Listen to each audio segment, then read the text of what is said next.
Hear ye, hear ye, hear ye. I come to bring you good cheer. We all knew this time was near. Have no fear. Cheating cost Ryan dear.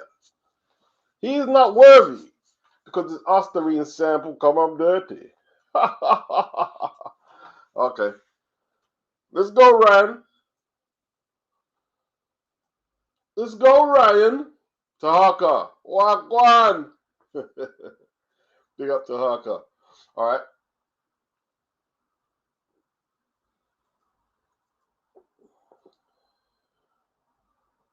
Breaking. Dan Raphael. Twitter. 4:17 UK time. It's currently 6 minutes to 5. Breaking. Ryan Garcia'S B samples were returned Thursday AM, 1 day after being opened. Dan has the lab reports and the B samples, as expected, matched A samples. Both are positive for the banned PED Ostarine related to VADA tests the day before and after the Haney fight. Breaking. Breaking news. Breaking news. So what are they going to say now? What are they going to say now? I heard some people saying the fact Devin couldn't take his punches and Ryan did whatever he did, the PEDs make no difference. Well, you can't be selective on when the rules apply and when they don't apply. You can't be selective when you say PEDs don't make a difference or they do make a difference. It's all for one, one for all. It's as simple as that. It's as simple as that. If it was the other way around, for the pro Garcia media and fan base, you wouldn't be saying the same thing. It's as simple, cut and dry as this. Guilty. Guilty. So we'll see how Team Ryan tried to damage control this. He said he was going to sue VADA. He said he was going to do this and said he was going to do that. We'll see. The B sample. And this has come back from the New York State Athletic Admission, I believe, the B sample.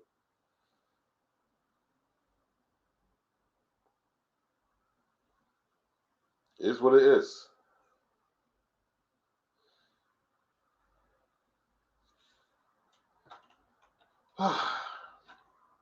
Who's in the building?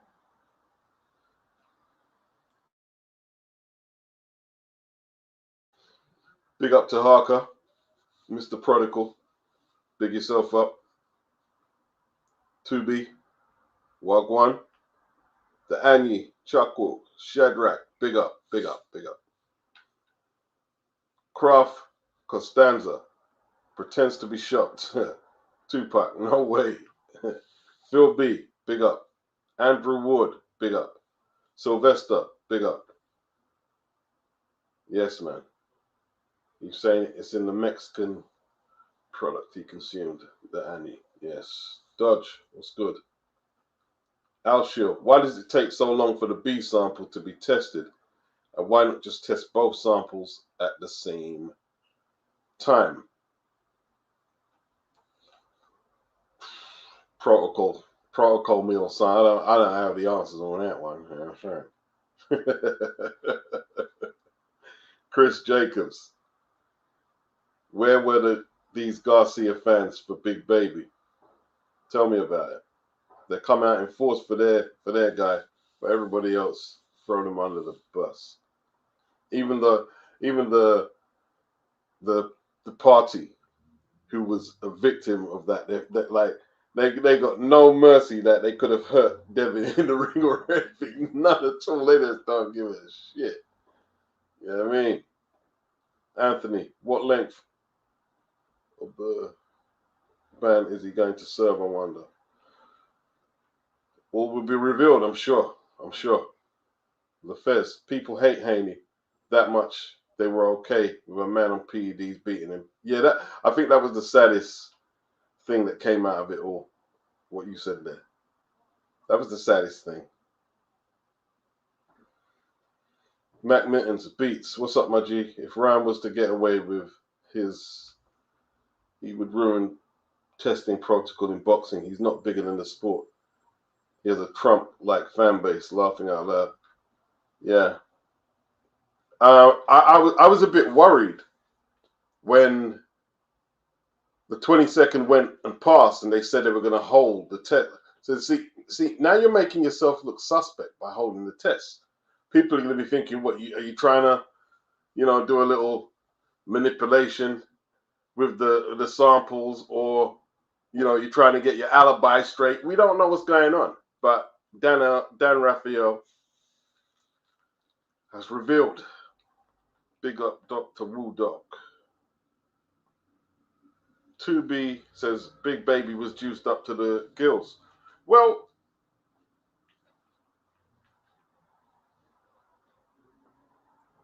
Ryan shit started with 2 substances, didn't it?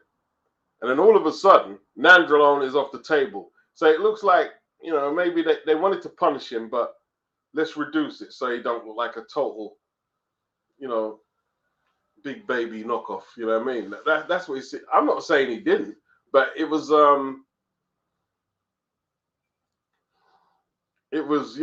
questionable how it was just taken off the table, Nandrolone. You know what I mean? Just took it off the table. You know what I mean? Didn't get that at all. Smith and West, both cannot be true when you have a pet in your system at Kraft.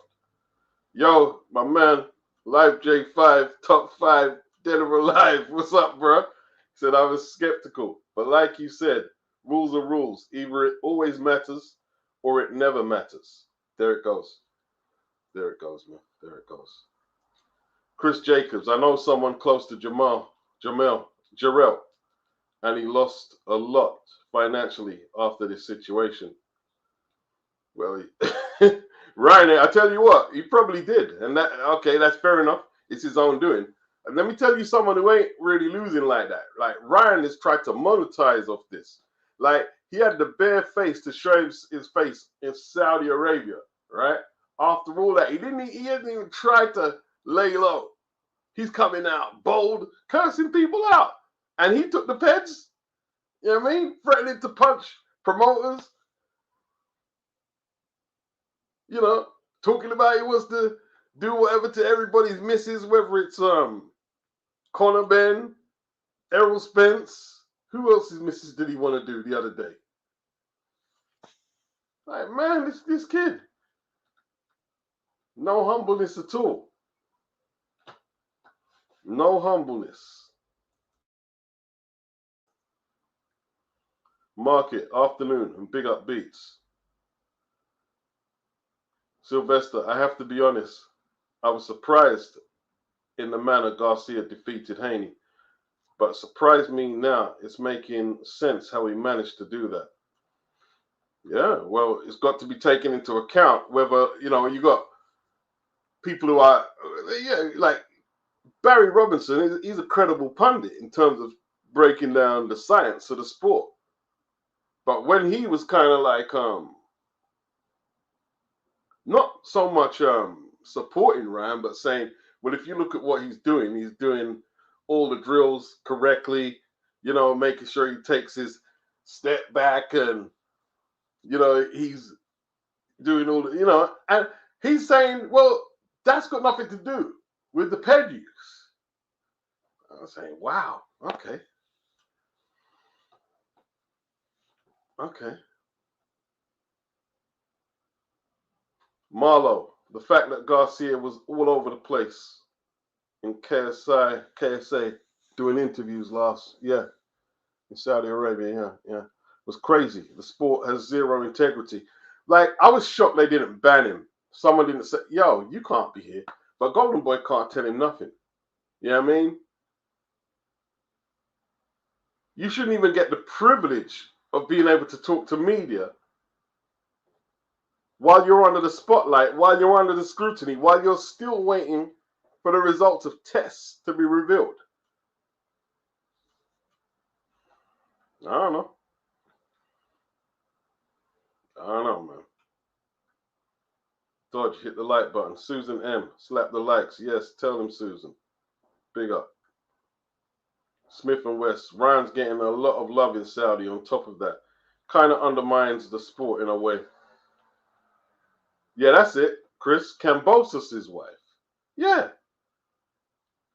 Nah, and you know what that is? That's just some serious overcompensating. When you keep, you know what I mean, threatening to stick pipe to all these men's women and wives, he's overcompensating for something. You know what I'm saying? I don't know what's going on there. Ain't it, Ryan? No Diddy, Ryan. No Diddy. LaFez.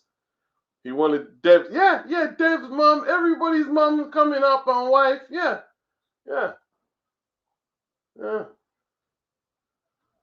Sylvester. Jarrell created a lane for cheats in boxing.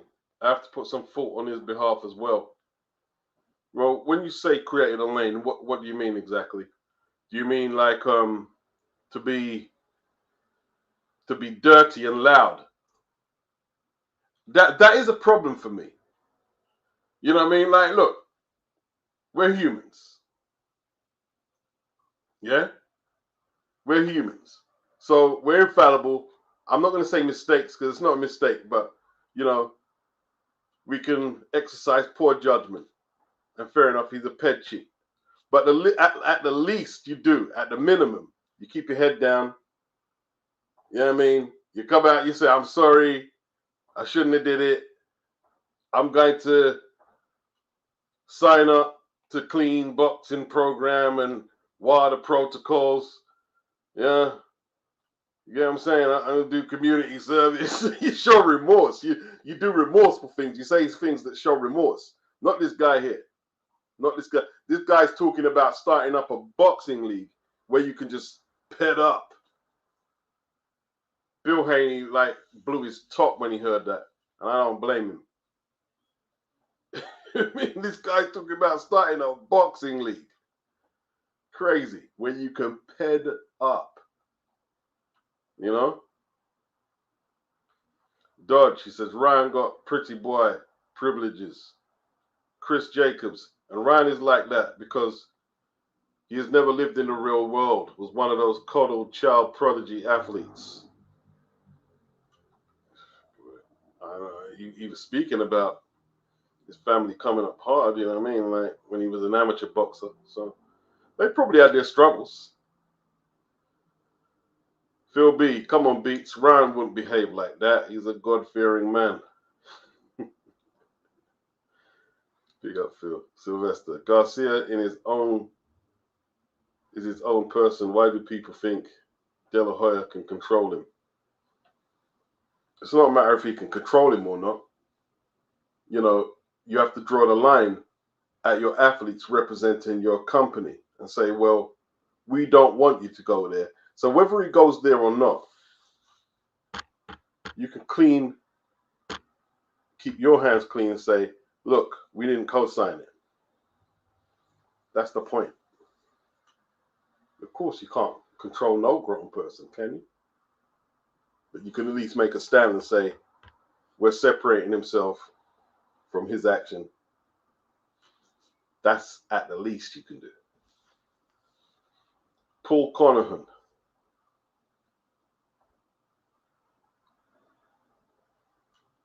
Beats us, one of the fairest guys out there.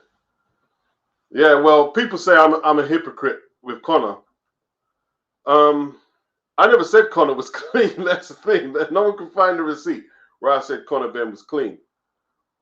What I did do, I didn't pull for Conor. I pulled against the board, right? Because they had the information and UKAD before October, right? Then they came up with a letterhead saying, we don't think this fight should go ahead because it's not good for the image of boxing. They didn't even put the violation down, right? The reason they didn't put the violation down is because it would have looked like they knew what was happening all along. Because that would have meant they would have had to put that on the letterhead before the mole went out to the media and let them know. And they done a lot of sneaky stuff. They were going to let that fight go ahead until the mole came out, right? You got Eubank Jr. talking about, oh, you see what Eddie was going to do? He was going to let Conor fight him. No, you was trying to extort more money so the fight would go ahead. You were trying to extort extra millions.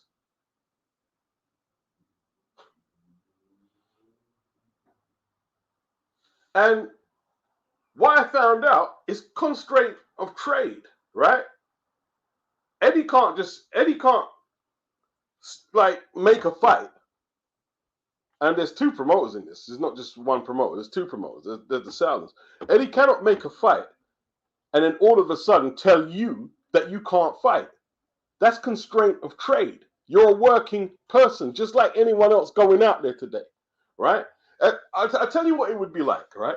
It would be like you work at the local factory round the corner, right? So you get up 7 o'clock and you walk around where you are go. You get to work and your boss tells you you can't work today for whatever reason, but you see the rest of your colleagues and your workmates going to work. You say, well, why can't I work? I've got bills to pay this week. Why can't I work? And he's going, blah, blah. He can't do that to you. He can sack you, but he's got to have just reason to sack you. Or he could come up before a tribunal. But he can't stop you from working. And Eddie couldn't stop Conor from working. The only person who could stop the fight was Conor Benn, was the British Boxing Board of Control, or the two fighters. If the two fighters agree, well, I don't like what's going on. If Chris said, I don't like what's going on, yeah, he's failed the test, blah, blah, I feel my life's in danger, but he didn't do that, right? The board didn't stop the fight until the last minute. And these are all facts, and I've receipted all of it. I've receipted all of it, right? That's the truth.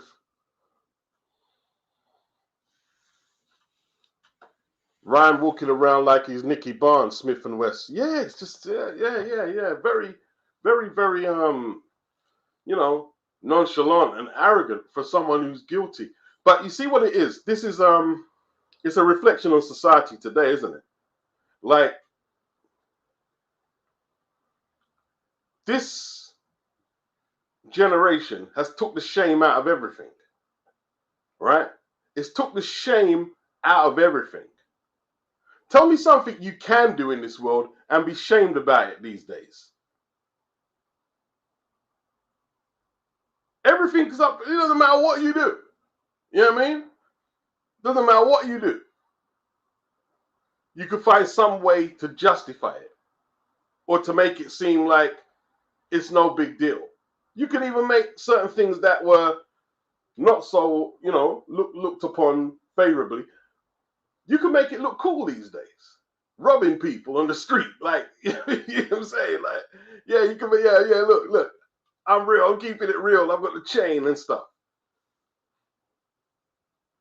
You can do whatever.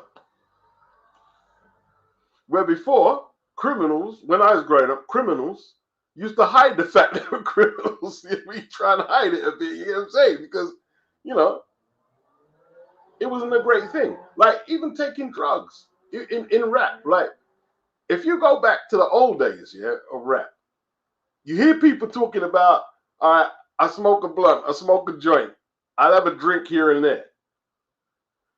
But a lot of the rappers back then were taking cocaine, right?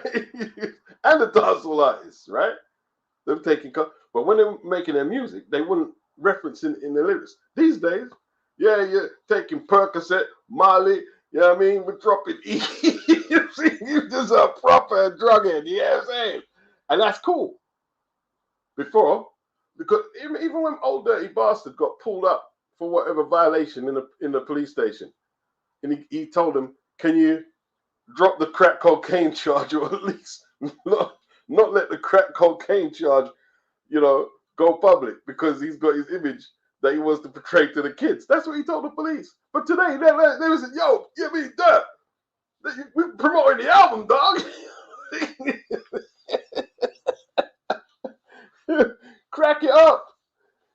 Crack It Up. Who made that record? Where was he from? Grand Conquers. Crack It Up. That's the first crack cocaine record. What's his name? I'm gonna find it. And if Live J5's in there, he knows what I'm talking about. Funk Master Wiz. Crack It Up. He was crazy. What was his name? Funk Master Wizard Wiz. He made a song about smoking crack. What year was that? I'm on Discogs. 1986. Crack It Up. Oh dear. Audi, he says it starts from the top. Just look at the new sinful rules government implement on young school children. Well, there you go. I think you made a great point. It does start from the top because, all of a sudden, with the gender debate, which I'm not going to go into. Because I don't want to shut down the stream and I'm going to get the channel shut down. You know what I'm saying? Like, you got kids who adults are claiming are confused with their gender. Man, look, that shit wasn't happening when I was a kid. That's all I can say, yeah? And if kids wanted to grow up and transition, that's what they did. But now, when you're giving all these, these outlets, you're almost kind of like leading them into the surgery to cut off their Bozak and cut off their TTIEs and shit. You almost lead them in there. You're right. It does start from the top. It does start from the top.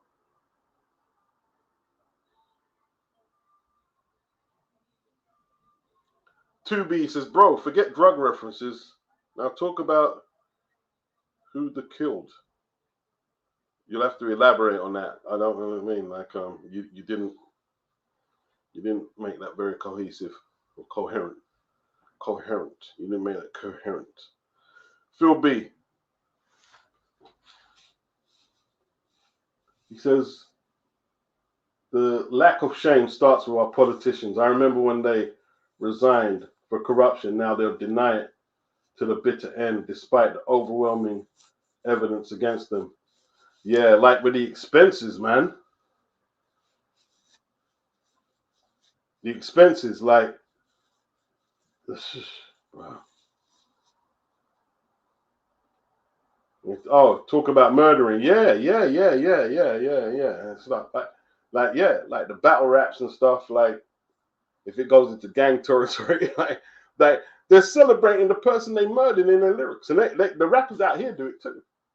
The rappers out here doing it too. Yeah, I was engineering the other year, and the kid was pretty good. He's doing his thing, and then later one of them pulled me. He said, "Do you know what you're saying in them bars?" I said, "No, I all right." He's talking about duppying, man. All right, cool. It's supposed to. They're saying this is very factual. What he said. I'm like, rah. Okay. Crazy. It's a different time.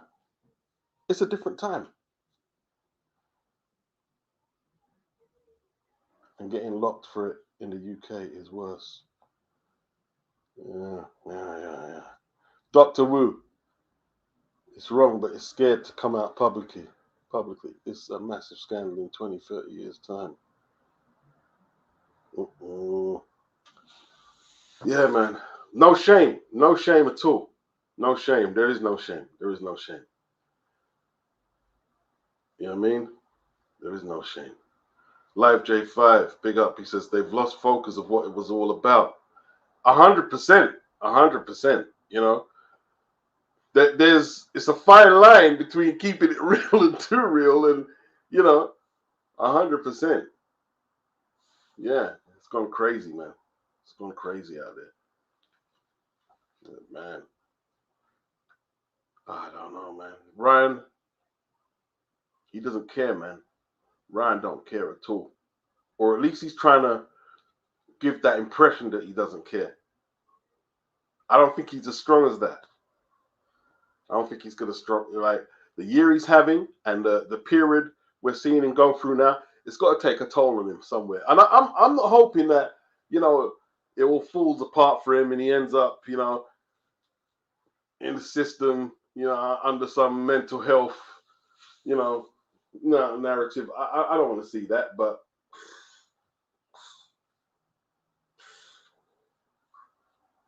Brent, big up Brent. He said, let's see all them conspiracy theorists now. Oh, they're still going to be there. They're still going to be there. You know what I mean? Mike Henry, social media allows you to be brainwashed. Your audience pretend the rest of the world don't exist. Yeah. Like there's no repercussions or consequences for anything. Yeah. Dodge, he says, facts beats, nothing shocks anyone. Of course it doesn't. Nothing shocks nobody. You know what I mean? You know what I'm saying? Like, you try telling some of the people, like younger girls and boys, that you can't approach a proper relationship watching a whole load of feminist, pro-feminist, pro-red pill propaganda. They don't understand it. They don't understand it. Because you going out there is an individual pursuit, and there's too much nuance for you to, like, you know, listen to some hardcore feminist or some hardcore red pillar telling you this, telling you that, telling you this. You know what I mean? But you try and school them on the people who they listen to. They look at them as gods. These red pillars are like gods.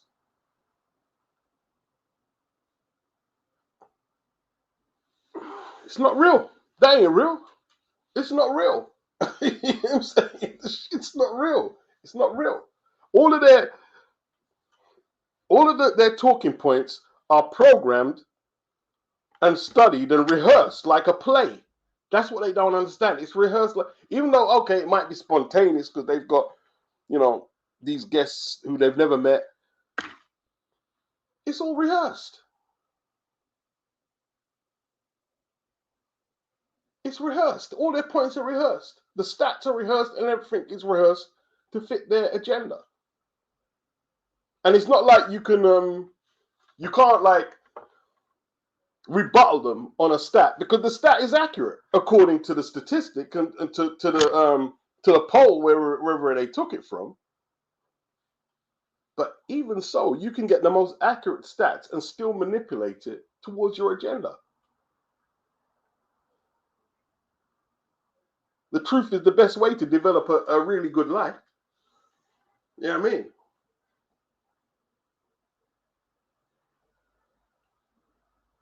Brent says a lot of these young guys are too easily swayed by the red pill nonsense.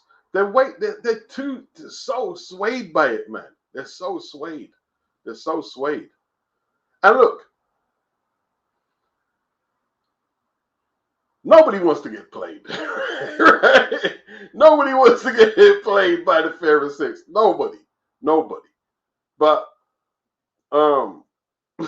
it's I don't know, man. I don't know. It's crazy. Dr. Wu, back in the day, it was your parents, family, and community who molded your ideas. Now with social media and influence, feel sorry for the youth. Yeah, that's very true. That's very true. Yeah, even in like just basic nutrition. Yeah, so like, all right, my parents are from the Caribbean, so you know what I mean. Yeah, I can cook all the dishes and stuff. Like, what culture do these kids have, and where are they getting it from? Like in terms of food, or you know what I mean? What do they have? What do they have? Well, you can order Uber Eats, stuff like that. Can you cook? You know what I mean? Do you not have to budget your household and stuff, like, so you're not just frivolously spending out your money that you're gonna need to support you as you get on. You know what I'm saying? It's crazy. It's crazy. Yeah, all the influences from the top are bad influences. All the influences are bad. A lot of them are just really bad influences. Like, I love hip hop music, right? But after watching the Diddy thing, you know, the CCTV, then they had one of the other kid who's got who's got a baby with Floyd's daughter. They showed him kicking 6 bells out of this girl on CCTV, and you're like, you know, the hip hop on the social media is it's hard to like it. It's difficult. It's difficult to like hip hop. It is difficult, very difficult. Yeah, and here's the thing. Like when I was a kid, of course, the parents of our generation, they didn't like it. Yeah, of course they didn't like it. But in compared to the toxicity from then to now, it's like flipping. And you know what it is, right? You see, when our parents didn't like it back in the day, it wasn't even because it was negative. It didn't become negative until the gangs and, you know, like the N-word became heavy. Before, they just didn't, oh, you know what I mean? Well, you can't, you're not a musician? You taking other people's music and making it your own? You know what I mean? There ain't no music. That's what they used to curse out. It wasn't so much the ethics of it. Yeah? It wasn't so much the ethics. But these days, it's like, Lord of mercy. Crazy.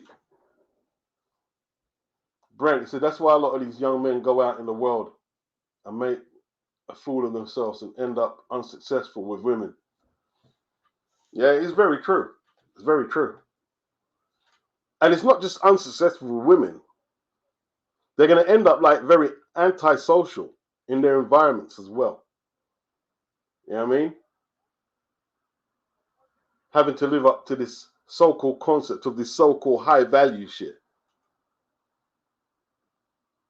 S needs to answer for his actions now. The entire boxing media have been acting as if he's done nothing wrong for some bizarre reason. Yeah. Like someone said earlier, Baby didn't get that. He didn't get it. Baby Miller didn't get that. They just threw him under the bus. Ryan has got a support mechanism, you know. Even Golden Boy, they haven't kind of like, I'm not saying they should get rid of him, but they haven't come out and said, this is wrong what Ryan did. And even with the B sample, they're not going to come out and, you know, at least distance themselves from, you know, the act. They don't have to distance themselves from the fight, but they should distance themselves from the act and say that's wrong. Live J5, big up. He says, there is no foolproof formula for reality. You have to live life, get hurt, have experiences, and learn. There you go. There you go. You know? Like, man, I've made an ass of some shit with the opposite sex. I've made a fucking... I won't even repeat some of the shit. But yeah, I have. But, you know, it is what it is. And like, what I had to explain to youngsters when I'm talking to is sometimes you got to take it on the chin, man. Don't take yourself so serious. You screw this up or she screws you over. Don't take, yo, you still got your health, still got your strength. You got to keep going. Don't take it so personal. Yeah? Now, if she's flipping, yanking your pants down in court and taking half of your fortune, that's different. That's going to take a toll. But, you know, if it's, I mean, it goes left and you got to split ways, just go where you're going, man. Or she's, you know, cheated, whatever. I mean, I don't know. Just take it on the chin, man. Take it on the chin. Move on. Move on. You know what I mean? Yeah, D-Lo. Can they change it? Yeah. Can they pump gas? Change it? Hey, you see what you're talking about? They're changing the tire. I'm gonna come out and sound like a total prick. I can't change a tire. I was thinking about it yesterday. I cannot change a tire. Or I've never had to. I've never changed a tire. I was thinking about that yesterday.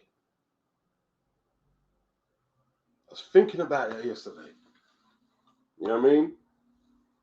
I was watching this kind of DIY show on TV, and they were working with old cars. I think, yo, I can't change it. I've never needed to.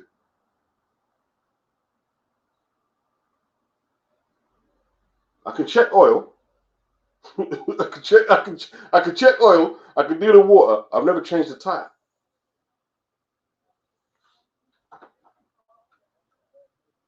Two B says parents from Jamaica are harsh. They will beat your ass if you mess about. Well, what about the new school? Are the probably yeah. I'm not lying, man. Pops was kind of draconian still. I mean, R.I.P. I mean, he was kind of draconian. You know what I mean? Dr. Wu, the issue with feminism and red pill is there is a bit of truth mixed with a lot of lies.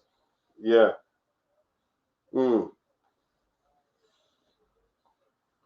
Beats, has the quality of women gone down in this new generation?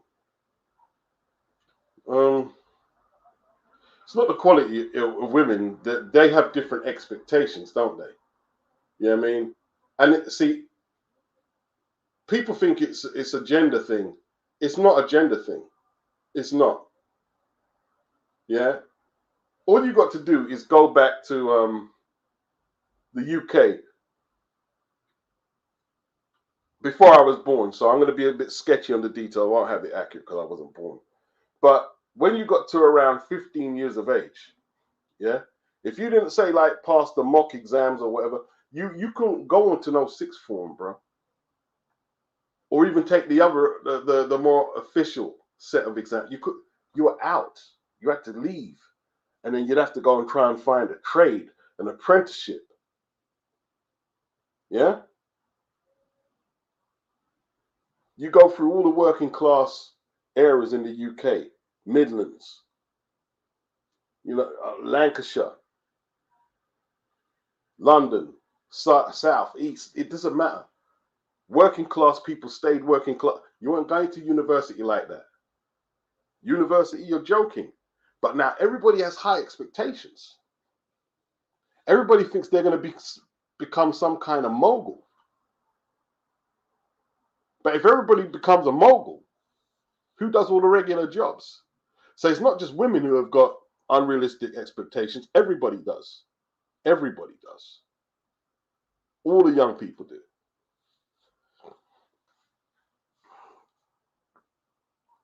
Years back, I knew this kid. And he's a road kid still. He's a big man now. And he had a car. And he said to me, man, I need to get some money, you know what I mean? So I can fix my car and do what I'm doing and this, that, and that. And I got him a job in the supermarket. My friend had some pull and he got him a job. Do you know this motherfucker wouldn't take the job? So I said, what? I got you the job. I hear you didn't start. So I'm quizzing him. Why aren't you taking a job? And he's only 19. He's only 19. And then I figured it out. Oh, I get it. You're too good to work there. You don't want the man there to see you working in a supermarket, earning an honest day's pay. And he didn't answer. Got you sussed. And you know what the motherfucker said to me? He said, you wouldn't do it. I said, dude, when I was younger than you, I used to work in the co-op. Just further up the road. I used to work in there. What are you talking about?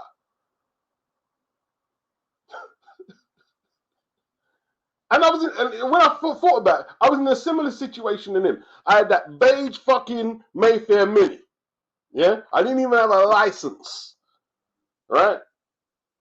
But yo, I gotta run my car. I gotta do what I'm doing. I gotta be current. So yeah, you're damn right I did that. And I've done other jobs which wouldn't have been cool in his eyes. You know, man, I don't give a shit. I don't give a shit about it, niggas. Well, what? I don't give a shit. Well, because listen, man. These kids, they're crazy, man. Crazy. You get up and work, bro. Let me get up and work. Doesn't bother me. I ain't trying to look cool in front of them. And you know the weirdest thing was? All the real dudes, when I say real, the real roadmen, none of them looked down on me when I was doing that. None of them, the real dudes don't act, they're saying, yo, he's going out there every morning, he's doing what he's got to do. It's the fake motherfuckers. The ones who ain't sure about themselves, about what they should be doing, who are worried about the image and stuff. It ain't about the image, bro. It's about getting on and moving on to the next step. That's what it's all about. That's what it's all about. It's not about that. Stop watching people. Stop watching them. Don't watch people. Watch yourself. Watch what you're doing. Ulix, this is something in the music causing these peoples to act out crazy. I don't know what it is. Live, he says, you're speaking facts, bro. Respect, man. Respect. Beats. Audi says, Beats. If Fury suffers from chronic bipolar, as stated by Frank Warren on TalkSport, should he be allowed to take punches in the head?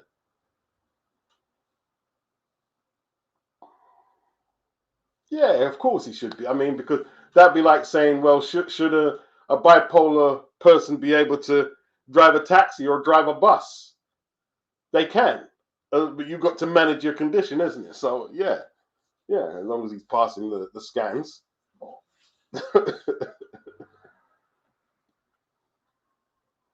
You know what I mean?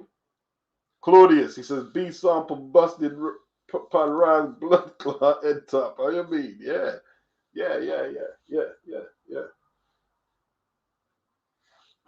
So good, Ryan.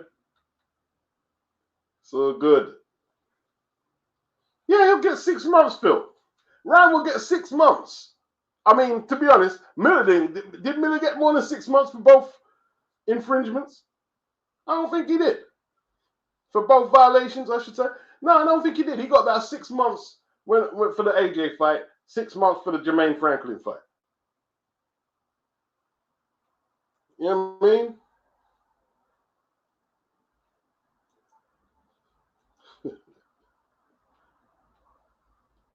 Look, it's a losing battle, isn't it? I mean, it's a losing battle. I mean,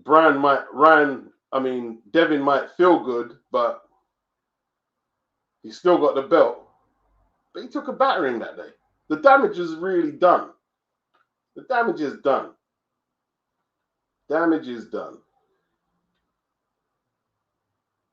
The damage is done, man. Ryan knew what he was doing. And I don't think he acted alone. I think he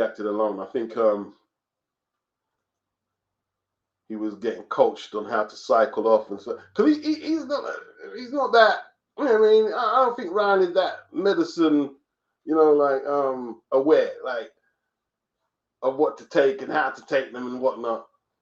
You know what I mean? It is what it is, isn't it?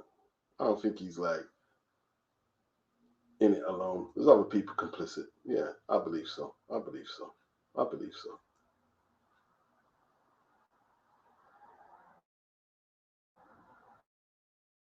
Yeah, man. Hit the likes, people. Hit the likes.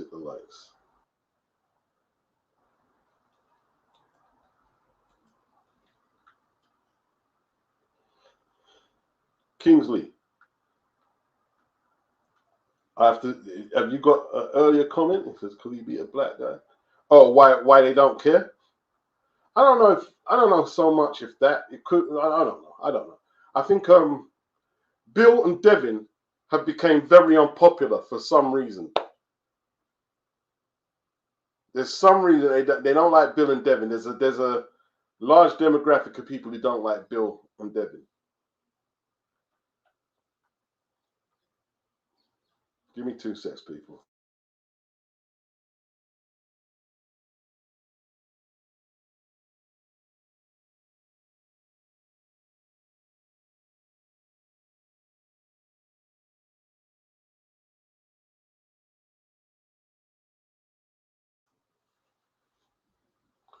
Dodge, he says, Beats, last week my clippers busted, so popped into the hairdressers round the corner to get a bold cut. The guy said, no problem.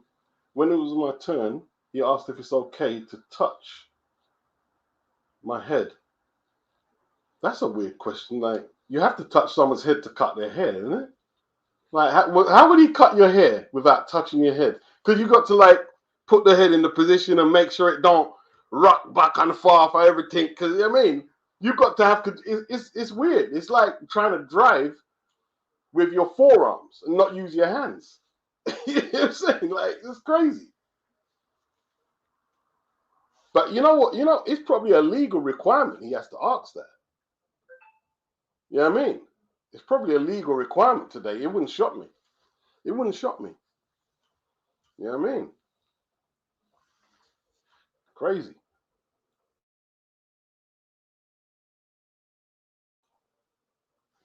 Matt Minton, society is different. Rappers dissing the dead kids, disrespecting toward their parents. Times are different. The mums are no longer the norms. The norms are no longer the norms.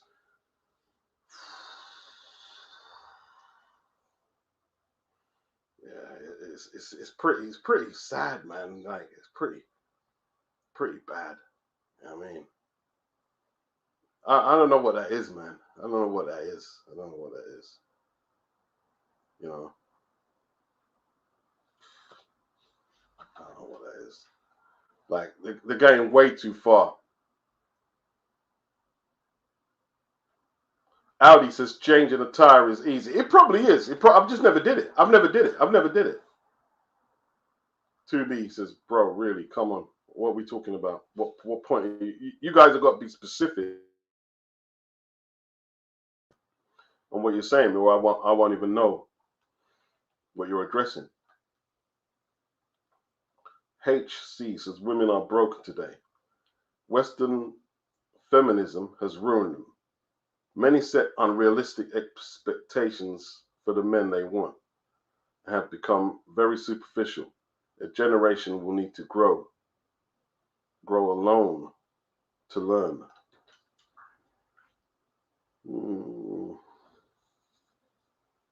There's probably some truth in what you're saying. There's probably some truth. But what about incel culture? Is that an issue? Although we just deal with your point about women. There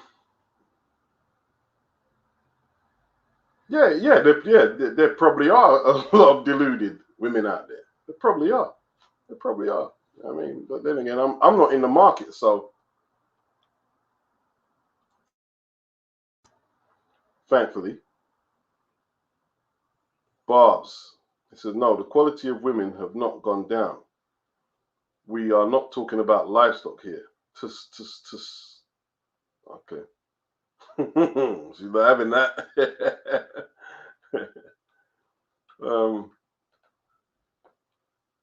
I think it's not like, I guess, you see, if you just narrow it down to women, then you're going to put people's backs up. It's just standards generally, isn't it? Like, you know, we listed it all down, like from the top, the politicians, you know, the people who are supposed to be influencers. Yeah, you know, the secular music culture and stuff. Like, okay, even if it is secular, it doesn't mean no accountability at all. You know what I'm saying? Like, you can be accountable without being preachy. There is a balance there. There definitely is a balance. Wow. Brent says the quality of women hasn't gone down. It's just that a lot of guys like to make assumptions. Yeah.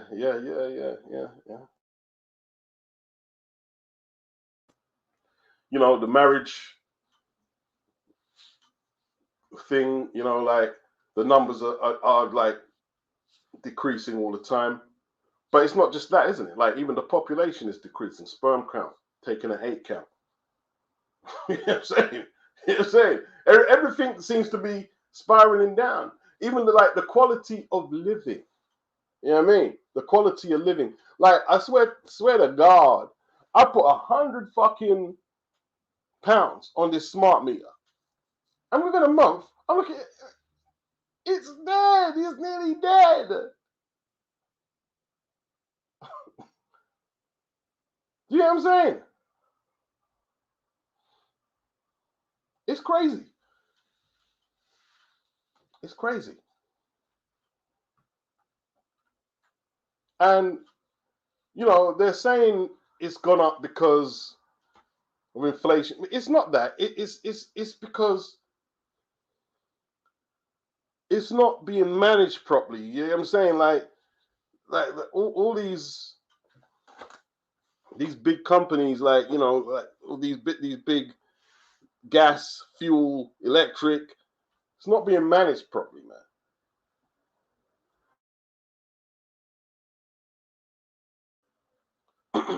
A lot of these institutions have gone over to the private sector, and there's a lot of greed. There's a lot of, you know, half measures so they can maximize profits. And at the end of the day, it will come out of your pocket. The incompetence that they're running these companies and running these resources, yeah, it will come out of our pockets. Phil B says, okay, it's the 11 plus exam. Okay, see, Phil knows what you're talking about. Yeah, a lot of weight was put on the 11 plus exam. Yeah. Was that before the O level, or what? You know what I mean? Let me leave a link there. Okay, if anyone wants to, I mean, I'd be interested to talk on that, man, or on any of these points. There's a link there, man. There's a link. Brent, he says, no shame in trades work. I'm an electrician, and it's a very good earning job and a great skill to have. Now, that's one thing I have seen. Like that woman, Ebony, who said she wouldn't date a bus driver. And like I heard people, I wouldn't date electricians. And there was one who said she wouldn't date a plumber. And I said, is she fucking serious? Do you know how much plumbers earn? Plumbers are making more money than the average guy spitting any fucking 16s. Plumbers make a fortune. But she doesn't know that.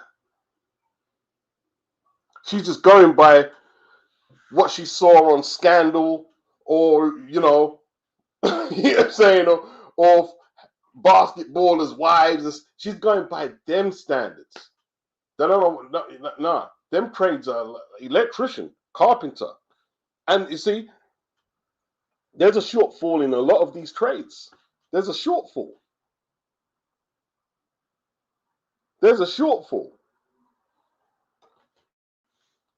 Yeah. A lot of people have been poisoned, bro. They've been poisoned. You know, I'm gonna work no trade. You know, and really, you know how much money you can earn doing certain trades?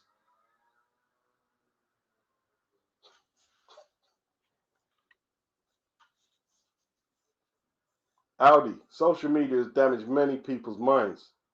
It has given women to self-destruct, in his opinion.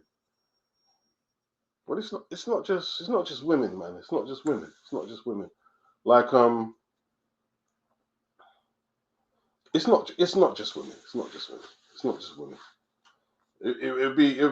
It's not realistic just to throw it on one gender, because if women are struggling, then you know who else is going to be struggling? Men. And if men are struggling, you know who else are going to be struggling? Is women. And if women and men are struggling, you know who's going to be else struggling? Is kids.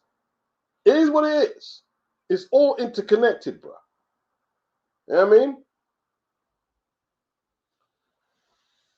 I mean? HC, real human connection between people has become very undervalued. How many people even check in their family the way they used to? Well, they don't, do they? You know what I mean? They don't. That's the whole, that's a big issue. There's no love there, man. There's no love. Everybody's stuck in their phones, they're stuck in their devices, and they run it from there. Yeah, that is true. That is true. There's people who would gladly spend more time on the internet than with their kids, doing their homework and finding out, yo, is anything troubling you in the world? You know what I mean? And what issues, or you getting bullied? The teacher giving you issues? Are you struggling with certain topics? Yeah. Big up HC. What do you want to address?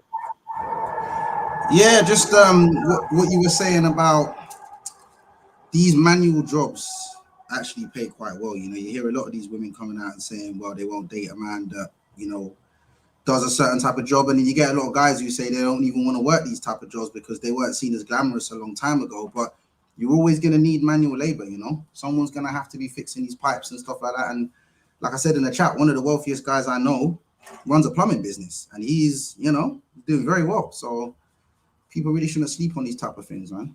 Brother, do you know there are millionaires plumbers? Yeah.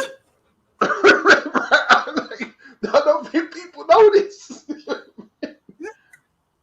You can make an absolute fortune from plumbing. Yeah. Just like there's a whole heap of people putting on a suit and tie and they're just in debt. You know what I mean? Yeah. With university debt as well, because they got told, remember they got told go university, and you know that will solve all your problems. You know, and all they did is just rack up a load of debt, put on a suit and tie to be struggling. You know, every month. There you go. Because basically they didn't want to get their hands dirty, or they thought there was no money in that. Yeah. That's very true. Very true. Like, so where is the lack of understanding in all this? Where do you point out where the lack of understanding is, that these kids don't get it? What are you talking about in terms of like jobs and, you know? Yeah, and the women thinking that, oh, I'm not going to date a bus driver, I'm not going to date an electrician and plumber, and these kids, I don't want to do this job, I don't want. What's happened exactly? I think people are becoming a lot more superficial in general, and I think, how can I put this? Because I'm about 40, so I'm not as old as some people. I can remember what the world used to be like, but I grew up in the 80s, and you know, I've seen the transition, you know. And I just think that being ordinary or being average is something that never used to be looked down on, but now it's very much looked down on. And when I say being average, it's superficial things: being average looking, having an average job, earning an average amount of money. You know, just being an ordinary person. It's just it's functional, not being functional. Yeah, it's not enough, is it? It's not enough.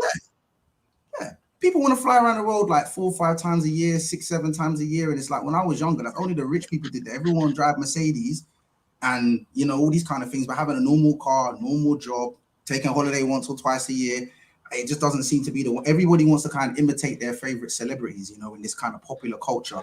And the thing about it is, when I look at this, the people who benefit from this the most are the elites, you know, the big business owners, because all of these things are just different forms of advertising, and it just fuels consumerism. But off the back of that consumerism, I think the mental health of the average person becomes so much worse, because all people are thinking about is what they don't have.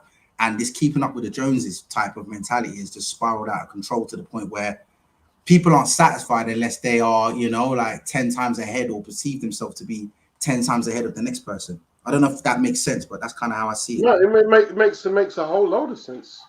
Makes a whole load of sense. Like, I'm older than you considerably, and my mom used to have a sewing machine, the needle and thread, and clothes didn't throw away like that, bro. Clothes didn't throw away. Televisions like had to be repaired and fixed. You know what I mean? Like, not just throw it out and just buy a new one because, you know, like the prices are relatively cheaper than what they use, so you can do that. No, like things. We used to make things last. We used to make things last, man. Yeah. But the thing is, it's like, I think, growing up, I always had this viewpoint that the older generation had things worse than we have it now. I think in order to bring in a lot of change that comes into society, you have to always believe that the way things were is worse than the way things are, and the way things are not as good as the way things used to be. So you might talk about things back in the day, and we didn't have certain technologies and whatever, and people would listen. I remember I used to listen to my parents and think, it sound like really, these terrible those days. But as I get older, now I feel myself talking like these guys, these old guys, like in my day, like an example. I got a younger sister who's in her teens, right? Yeah. She don't have no friends. All she does is sit there on the tablet, on the computer, typing away to strangers, right? When I was young, my friends come knocking for my door. You want to come outside and play football? You want to go ride a bike? You want to go do this, do that? Like the social skills that I had from when I was 10, 11, 12 and experience I used to just go out in the morning. I want to come home till dinner time. When I get called in for dinner, I'm vexed. Like, I don't want to come in. You know what I mean? As soon as I eat, I want to go back outside. But it's like, I don't see, even when I'm out and about, I don't see kids kicking around the football no more on the street. You know what I mean? Or riding their bike. I just don't see it anymore, And that's almost, you see what's happening. It's almost, when I look at it, it's almost like a crime to children to take away, to give them these devices rather than them have the world to explore in real time, in their own time, and interact and, create their own dialogues without apps and without social media conditioning them that this is how you dress, this is how you do, and you do everything. It's a crime. Yeah, but what do you do when parents are stuck at work all day? They come home, they're knackered. It's a lot easier for these parents to just stick. Some of these people are the single parents anyway. They haven't even got two people in the house, and the easiest thing for them to do is just stick a device in front of the kid that pacifies them. Listen, man. I remember as a kid, man. Like, say when I was 10 or 11, and we're talking about, we're talking about 1978. That's how old I am. Right, so we would go to the shop, right? We might buy a packet of crisps, a drink, and a comic,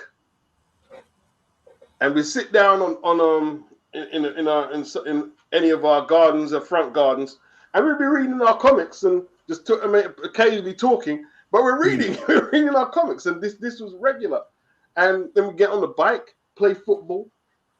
So we were stimulating ourselves without the poison of seeing somebody just got knocked out on crazies on Twitter or Instagram, and people getting violated as their entertainment, or people getting shamed, and it's just crazy. We weren't subjected to the poison. We weren't subjected to it, man. That's crazy. The question is, so go ahead. No, sorry. Like you were saying,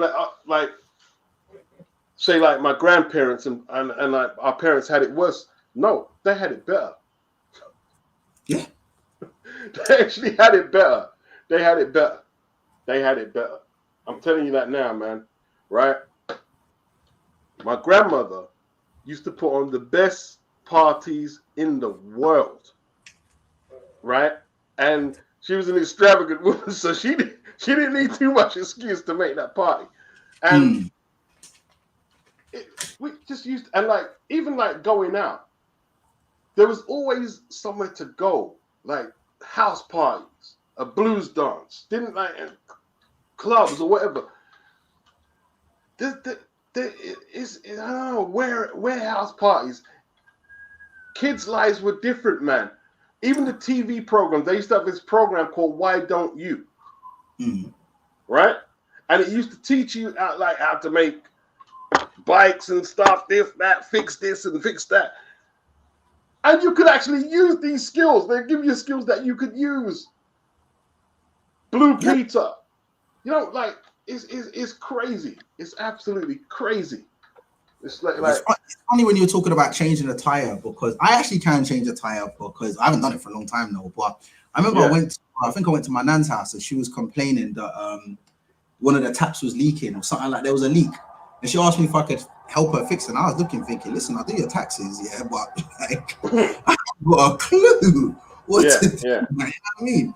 And I watched my dad fix up the pipe and do this and do that. And I might as well have been one of the women standing there, man. You know what I mean? Because I didn't have a clue. You know, times have really changed. And I reckon if I asked most of my friends, a lot of them wouldn't know how to do this stuff either. Listen, you go to my grandparents' house, right? My dad, I always remember my granddad with a paintbrush because he used to paint that flipping house at least 2 times a year. So it was spot, and I'm talking front and inside. At least twice he'd paint that house, right? The garden, like tomatoes, lettuces, this, that, and everything. It was like man, like I'm telling you, so the massive tomatoes, these cabbages and stuff, and lettuce, and they're all types of stuff, produce. And people wouldn't have a clue about how to grow their own vegetables now. They'd be going to the shop to buy the next vegan hot dog or something like that. You know what I mean? There you Full go. of bottles in there. There you go. There you go.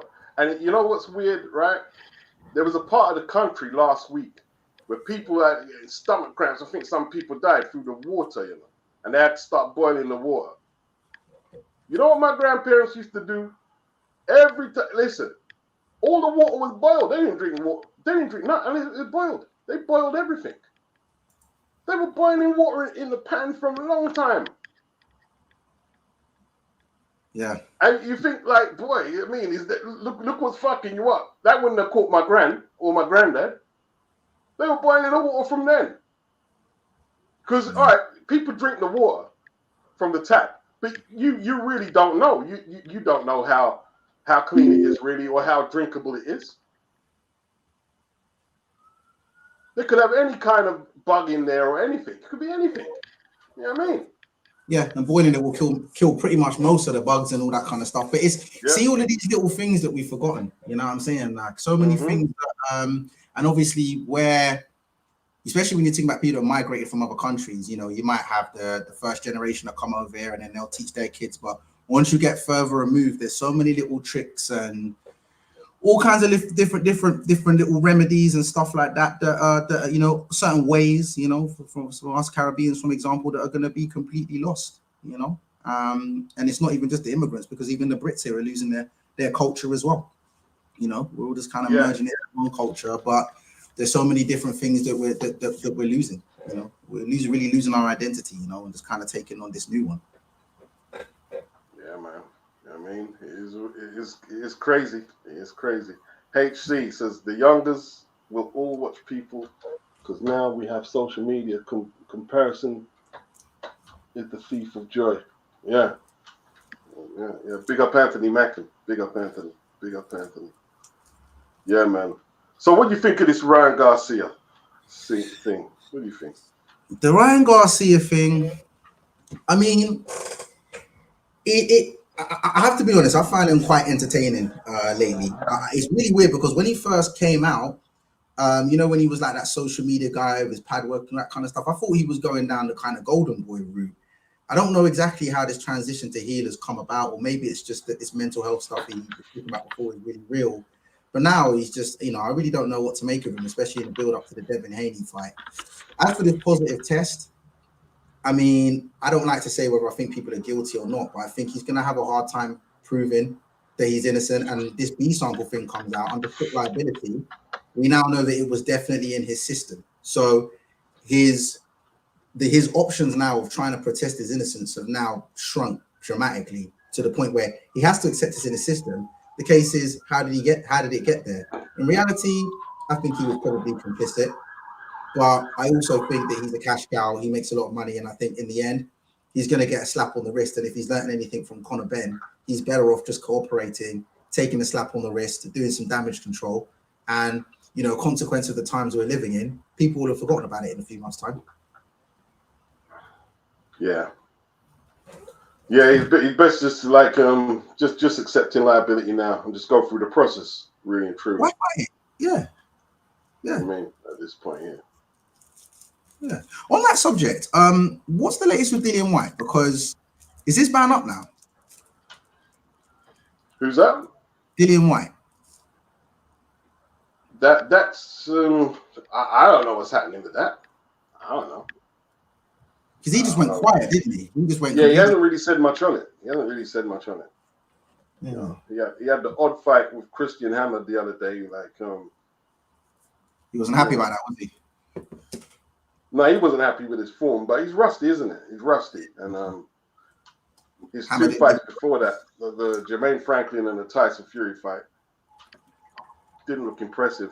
You know, a fight before that, he got stretched out by Povetkin.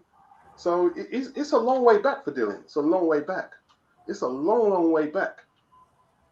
Long way back. Well, I guess if Derek Chisora can still get a payday, maybe there might be one or two. Del Boy Joyce, that's gonna be, I mean, two old geezers, man. Like, Joyce ain't no spring chicken. He's 38. Derek, was it 40, 41 or whatever? Yeah, who do you favor in that one? Probably Joyce. But with Joe's defense, you never know, man. Yeah. Joe's he could just fall apart. I think he's gonna struggle. He's gonna have some hairy moments. I think he'd be well advised to take that late, because Derek normally fades, doesn't he, late? And typically Joe's always had good cardio. So if it's a decent pace and Joe's not getting pieced up, you probably favor him to take it down the stretch, wouldn't you? I don't know. It depends on what mood Derek. Sometimes Derek, you know, full of beans, man. And like, you know, it all depends. It all depends. Yeah. Well, you got to remember, man. Derek beat Joseph Parker, just didn't get the decision. Although, you know, Joe did stop. He stopped it. Yeah. I wonder what they're going to do with the undercard as well. Has anything been announced in terms of, you know, co-main event or fights? They did have some fights on there. I can't remember who was on there. They've got some people on there. Frank was introducing the undercard fighters. Yeah. The other thing with Derek is always you can't write this guy off. You just can't. Every time you think Derek's finished, he just comes back with a big win. Yeah, Derek, he's got 3 fights left. Get to 50 fights, and he said he's going to retire. So good career. To his word. Yeah. Good career. Quick super chat. Oh, I've got a couple actually. We got Joel Estanilado. He says social media a double-edged sword, false realities. Big up Joel. And we got Chris Reviews. He says family only check on you when they need money. Sad but true. Hope you're doing well, Beats. Yeah, it's a sad indictment, isn't it? That, you know, even the family unit is under a lot of pressure to function properly, isn't it? You know what I mean? It's pretty sad. It is pretty sad. I think in general, we just don't socialize the way we used to, really, do we? Not really. Social media more than socializing. Yeah. Even when people are sitting in a room, they just spend the whole time looking down at their phones. It's crazy. They do. You know, like you see people on the train. You know what I mean? Like just train not so bad because there's not much to look outside on the windows. But let's say you're on a bus, like people just in their phones on a bus. And you're thinking, man, you're not even looking at what's happening. You know what I'm saying? Like, yeah, I nearly walked into someone today. There's walking head down, just walking down the road, like, you know what I mean? Like, you're not even looking where you're going. Yeah, that's crazy. That's crazy. That happens a lot. I mean, that happens a lot, man. But even me, I've tried to like put my phone down and just leave it, and it's harder than, you know. It is literally an addiction. You know something? I don't use my phone. Like I still use it basically as a phone, and I use other functions, obviously emails and stuff. But I'm not in it every second. I'm definitely not in it every second. I'm not in my phone every second. It's a good thing. You know what I mean? I always try and make a point of not being on the phone. Like, no, can't be doing that. What do you think? Sorry, you go. What do you think of Catterall and Taylor? I know you've talked about it a bit on your channel. Is that a fight that you're actually looking forward to? Because it's been a while now since that first fight. Yeah, I guess I am. Yeah, I mean, I think Catterall will stop him. A lot of people say, who does Catterall stop? It's like somebody said, well, how's he going to stop him? And Teofimo Lopez did. Well, Catterall dropped Taylor. Teo didn't drop him. Catterall dropped him. You know what I mean? And he took his foot off the gas when he didn't need to. I think he's going to be very focused in. You got to remember, like, Josh has already won undisputed at 140. Catterall hasn't had his day yet. He wants his day. And Josh looks like he's fading. I think the momentum is with Catterall, man. So I think he can get him out of there. I think he could get him out of there. I think, to be honest, to make the amount of time that he's chased this fight and the fact that he's not even that young himself, based on all of everything that he's put into this, I think a stoppage win would probably be the only thing that probably would make this whole thing worthwhile. So I was listening to another channel, I think it was G-Man, and he was just basically saying, you know, Catterall's he should have really let this one go and moved on to try to get other fights to make his name, because since the Taylor fight, which I did think was a horrible decision, he's not really done much else, really. He's not really had any other significant fights. And if he squeezes past Taylor, okay, yeah, it's a good win. But it's not, you know, Taylor's already been beaten since then anyway. And as you said, Taylor's not looking good. So will he get a lot of credit? I think he probably does need to stop Taylor to actually really make a statement. I think that would do things for him. Otherwise, I don't know how much credit he'll even get for this win. So who you got winning? Oh, I don't know. I've not really. That's the only fight of Catterall that I've watched. You know, I like to have watched at least 3 fights of somebody to be able to get a good read on what I think they can do. But I did watch the first fight, and I actually was quite impressed with Catterall. He can box. He did a really good job of walking Taylor into his left hand. You know, and he did a good job of frustrating him, so he can really box. And also, Taylor's been at the weight way too long, which I think is really starting to become an issue for a lot of fighters now, is staying at the weight too long, mixed with the hard fights he's had in his age. So I would probably lean towards Catterall, but I'd be surprised if he stopped Taylor. You know, I wouldn't rule it out. And your predictions are very good. They tend to be quite accurate. So I wouldn't rule it out, but I will have to say I would be quite surprised and quite impressed if he stopped him. I think he'll go to points. Yeah, man. I want to say, I don't think the reason I haven't mentioned, because I know nothing about Sharif. Like, well, he passed away at the York Hall. No, it was at Harrow. It wasn't. I thought it was the York Hall. It was at the Harrow Leisure Centre. He made his debut. What weight was he fighting at? He fought Kostakis Evangelou. It was a 4-rounder. He passed away, man. Yeah, listen, this sport. It's not easy, man. It's a dangerous sport, man. Yeah. Very dangerous sport. I think he's a Londoner. And a lot of people have been. He's a middleweight. How old is he? 29. No. Yeah, 29. 29. Making his pro debut. Was that the one a few weeks ago? Yeah. I saw. I did see that come up on the news. I didn't realize that was his debut. That is. Yeah. Did he get stopped? Yeah. I believe he got stopped. I've got it up here. To start the fourth, he looked fine. He took the right hand to the temple, and his back was to the ropes. He span around and fell on his haunches. Lawal's trainer, C.J. Hussein, tended to his stricken boxer at the British Boxing Board of Control's ringside doctors and paramedics administered CPR for 10 to 15 minutes before a defibrillator was employed for several minutes in the ring. The rival was taken to the nearby Northwick Park Hospital, where he was pronounced dead. Within the cause of death, a cardiac arrest. The remainder of the card was cancelled. They had to cancel the card. Do you know what? I think with something like that, I do wonder if those things tend to happen more likely to happen on a smaller show where their medicals might not be as robust, because I do wonder if some of these people might have underlying health conditions that maybe don't get, you know, that don't get found before they get in the ring. No, if it's a board approved card, everyone gets the same medical, whether you're Anthony Joshua, Tyson Fury, or Sharif. The medicals are like, I'll tell you where they come up short is in PED testing. Okay. Yeah, that's where they come up short. But I mean, like, the board have to be meticulous on that, because if something comes up that you had a underlying condition and you passed away in that ring, they're effed. They're screwed. They're screwed. You're gonna find it hard to get in a British ring. If you was to go to a British ring, like to get a pro license, you'd find barriers in front of you. A lot of barriers. Okay. A lot of barriers. You know what I mean? But the PED thing, no, like there's barely no testing done.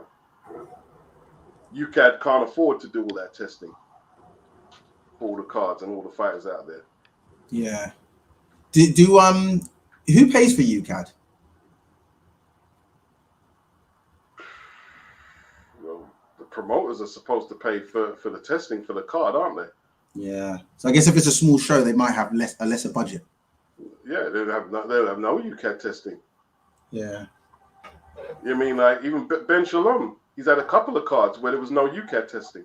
Dave Allen said it. And Liam Smith, there was no UKAD test. Forget VADA, there was no UKAD testing at all. Wow. That's and I know I've been to a few cards, and I know there's no testing. I know there's no testing because I'm hearing from people. Yeah, there's no testing. There ain't no testing. There ain't no testing. The fighters ain't been tested. Yeah, they ain't been tested, bro. Nah, they ain't been tested. Yeah. And one day, you know what I mean, something bad's gonna happen. You know what I mean, and something, you know what I mean, it's just a matter of time because there's literally no testing. That's why when people did you hear me talking about Conor Benn earlier? On this live? Yeah, on this live. No, I caught it. No, I missed that. All right. And people, I'm not defending Conor. I'm not. But here are the facts, though. Here are the facts. Matchroom used 2 layers of testing. That's why Conor got popped, right? Let alone 2 layers of testing. They're not even using UKAD out here. They're not even. I'm talking about big like boxers, a big promotion. Agreed? Of course. They're on Sky. Yeah, they got budget. They got budget to overpay a Collie and Watson, haven't they? So how a fighter saying I wasn't tested once by UKAD in the build up to their fight? Not one UKAD test. Yeah. Does the buck have to stop with Ben Shalom on that one? Well, who pays it? It's his card, isn't it? It's like, look, it's his dance, bro. It's his dance, yeah. So if anything goes on in there, it's his dance. He's making the fighters. He's in charge of the matchmaking, the safety, the ambulance, the anesthetist, the doctor, and the bed testing. That's Matchroom. Like, of course it is. Of course it is. Who answers? The promoter. It's his show. That's the reason why I asked that is because I was going to go on to ask you, like, what do you think overall of how Ben Shalom's done since he's taken over at Sky? Because I feel like nobody really comes out there and really, people criticize him, but I feel like people are still kind of reserving judgment as to whether he's doing a good job. But I'm not really convinced. I feel like they've really gone downhill. Well, what do you think I'm going to answer? I'm waiting to hear. It's a bag of cruckers, isn't it? Hey, let's keep it real, man. Yeah, man. A bag of crap. That's what it's been. You know what I mean? We just got to go by all the pullouts, all the purse bid pullouts, the vacated titles against Matchroom fighters. It's been a load of garbage. Yeah, lost count. Yeah. You even know it's going to happen. You know it. As soon as the purse bid gets called, you already know what's going to happen. And he always waits till the day and then pulls them out. Sean Dale, this is one of the Ryan fanboys told me he'd knocked his teeth down his throat for saying he popped. Dirty on Ostarine. I told him you might because you may be dripping Ostarine too. Listen, people get very brave online, innit? They get very brave. They took a great fight online. Took a great fight online. That's what people do. Secret dance move. He says the drug causes the release of dopamine, norepinephrine, and serotonin from cells. Benzodex inhaler is a cotton ball. Boy, man was going deep into it, bro. I mean, I'm a bit out of my depth. Yeah, gets technical, some of this. Yeah. Big up Coleman, this headpiece. Been a lot of people trying to overlook this one. Yeah, they have. It's been weird to me. It's been really weird. You know? If he's dirty, he's dirty. And like, this is the final part of the jigsaw. And he's dirty. He's dirty. You have to automatic. You have to request and pay for VADA. It's not automatic. That's what Wayne Fitness said. No, it's not automatic. No, you've got to sign up, and you've got to you see why Jarrell Miller didn't get popped earlier. Yeah, he was fighting on them Dimitri Salita cards. There was no testing, literally no testing. When he fought Anthony Joshua for the unified titles on a Matchroom card, oh, you're done for. Oh, you're done. He didn't think that one through.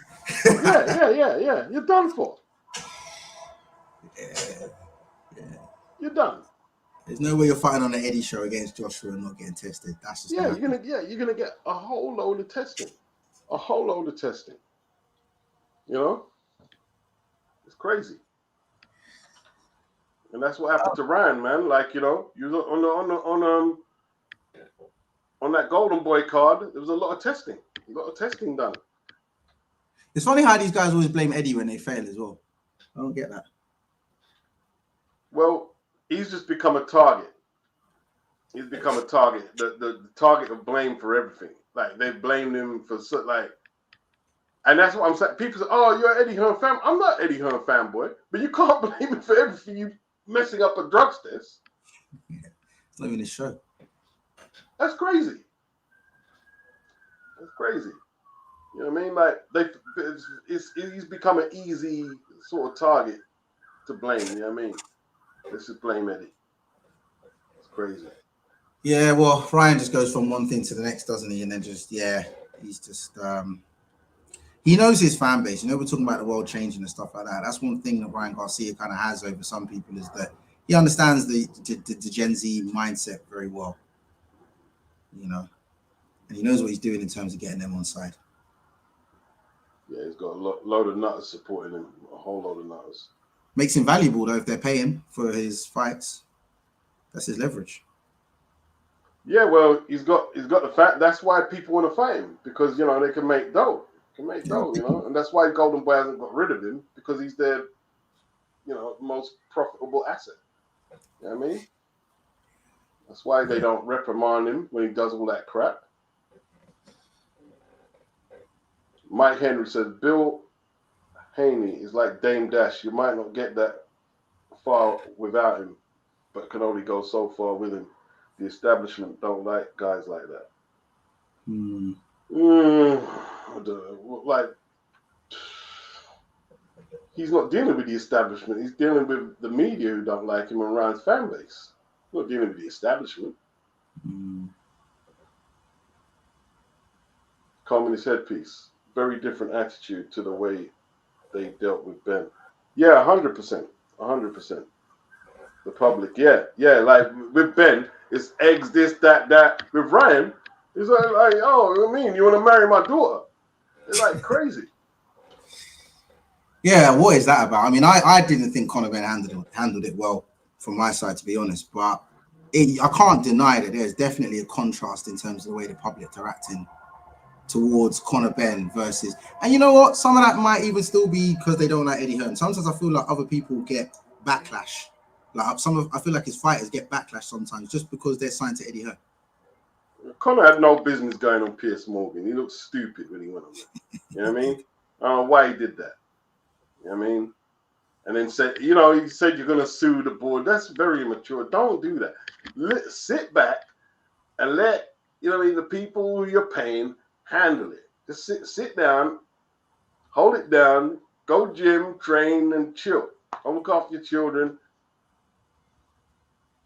Yeah, that would be advisable because PR is not for everybody, and I imagine it's not easy. Like, I've never been in a position that they're in, and I'm sure it can't be easy. You know, I might just open my mouth and just, you know, make myself look real bad, but to me, what I'm saying makes sense. But the most advisable thing would have been to just maybe just, you know, just be quiet about it, get on with it, and just handle it behind the scenes. But every time he opened his mouth, it sounded like he just had no empathy for the fans or anybody else.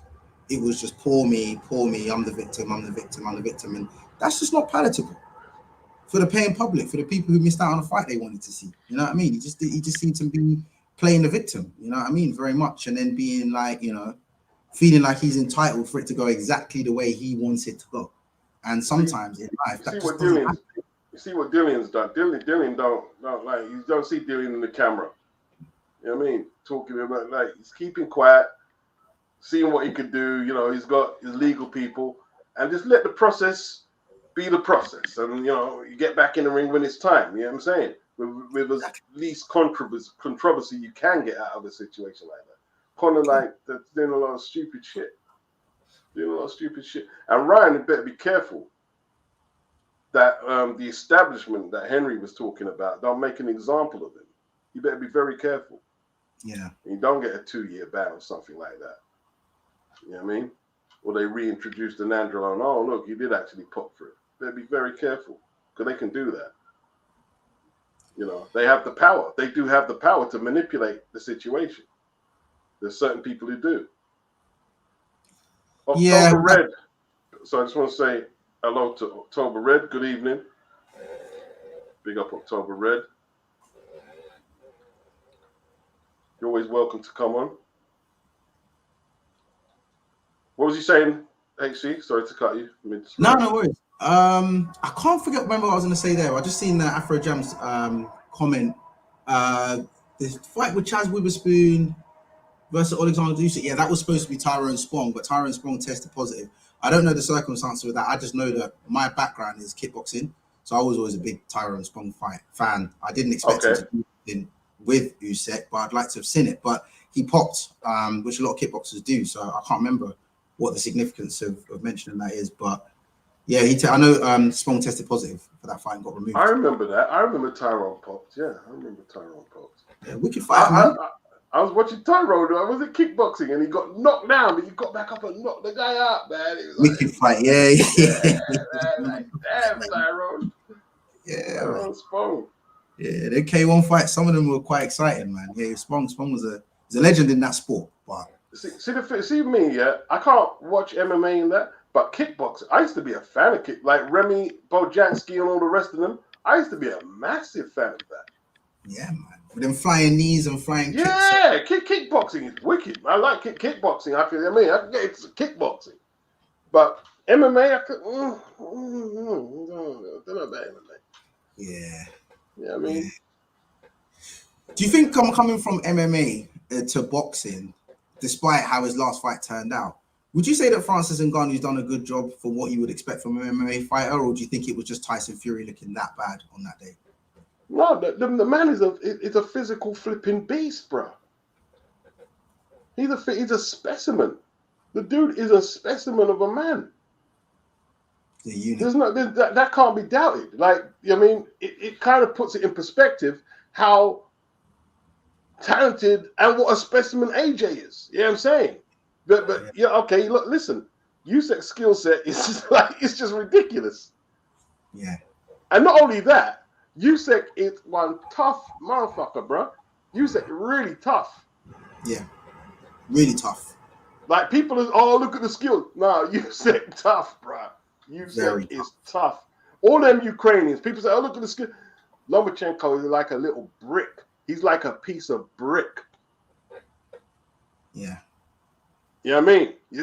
Hard to shift, bro. Hard to shift. Them men are there all the way. They see, if you watch one thing about Lomachenko and Usyk, every round they're competitive. Every round, even if they lose the round, every round they're competitive. Every round. Very true. Very true. I can't think of a round off the top of my head that I've seen either of them look uncompetitive in. Yeah, Spong versus Carnage Corbett. Yeah. Oh, was that the fight? Yeah. That was the fight you were talking about. Yeah. Yeah.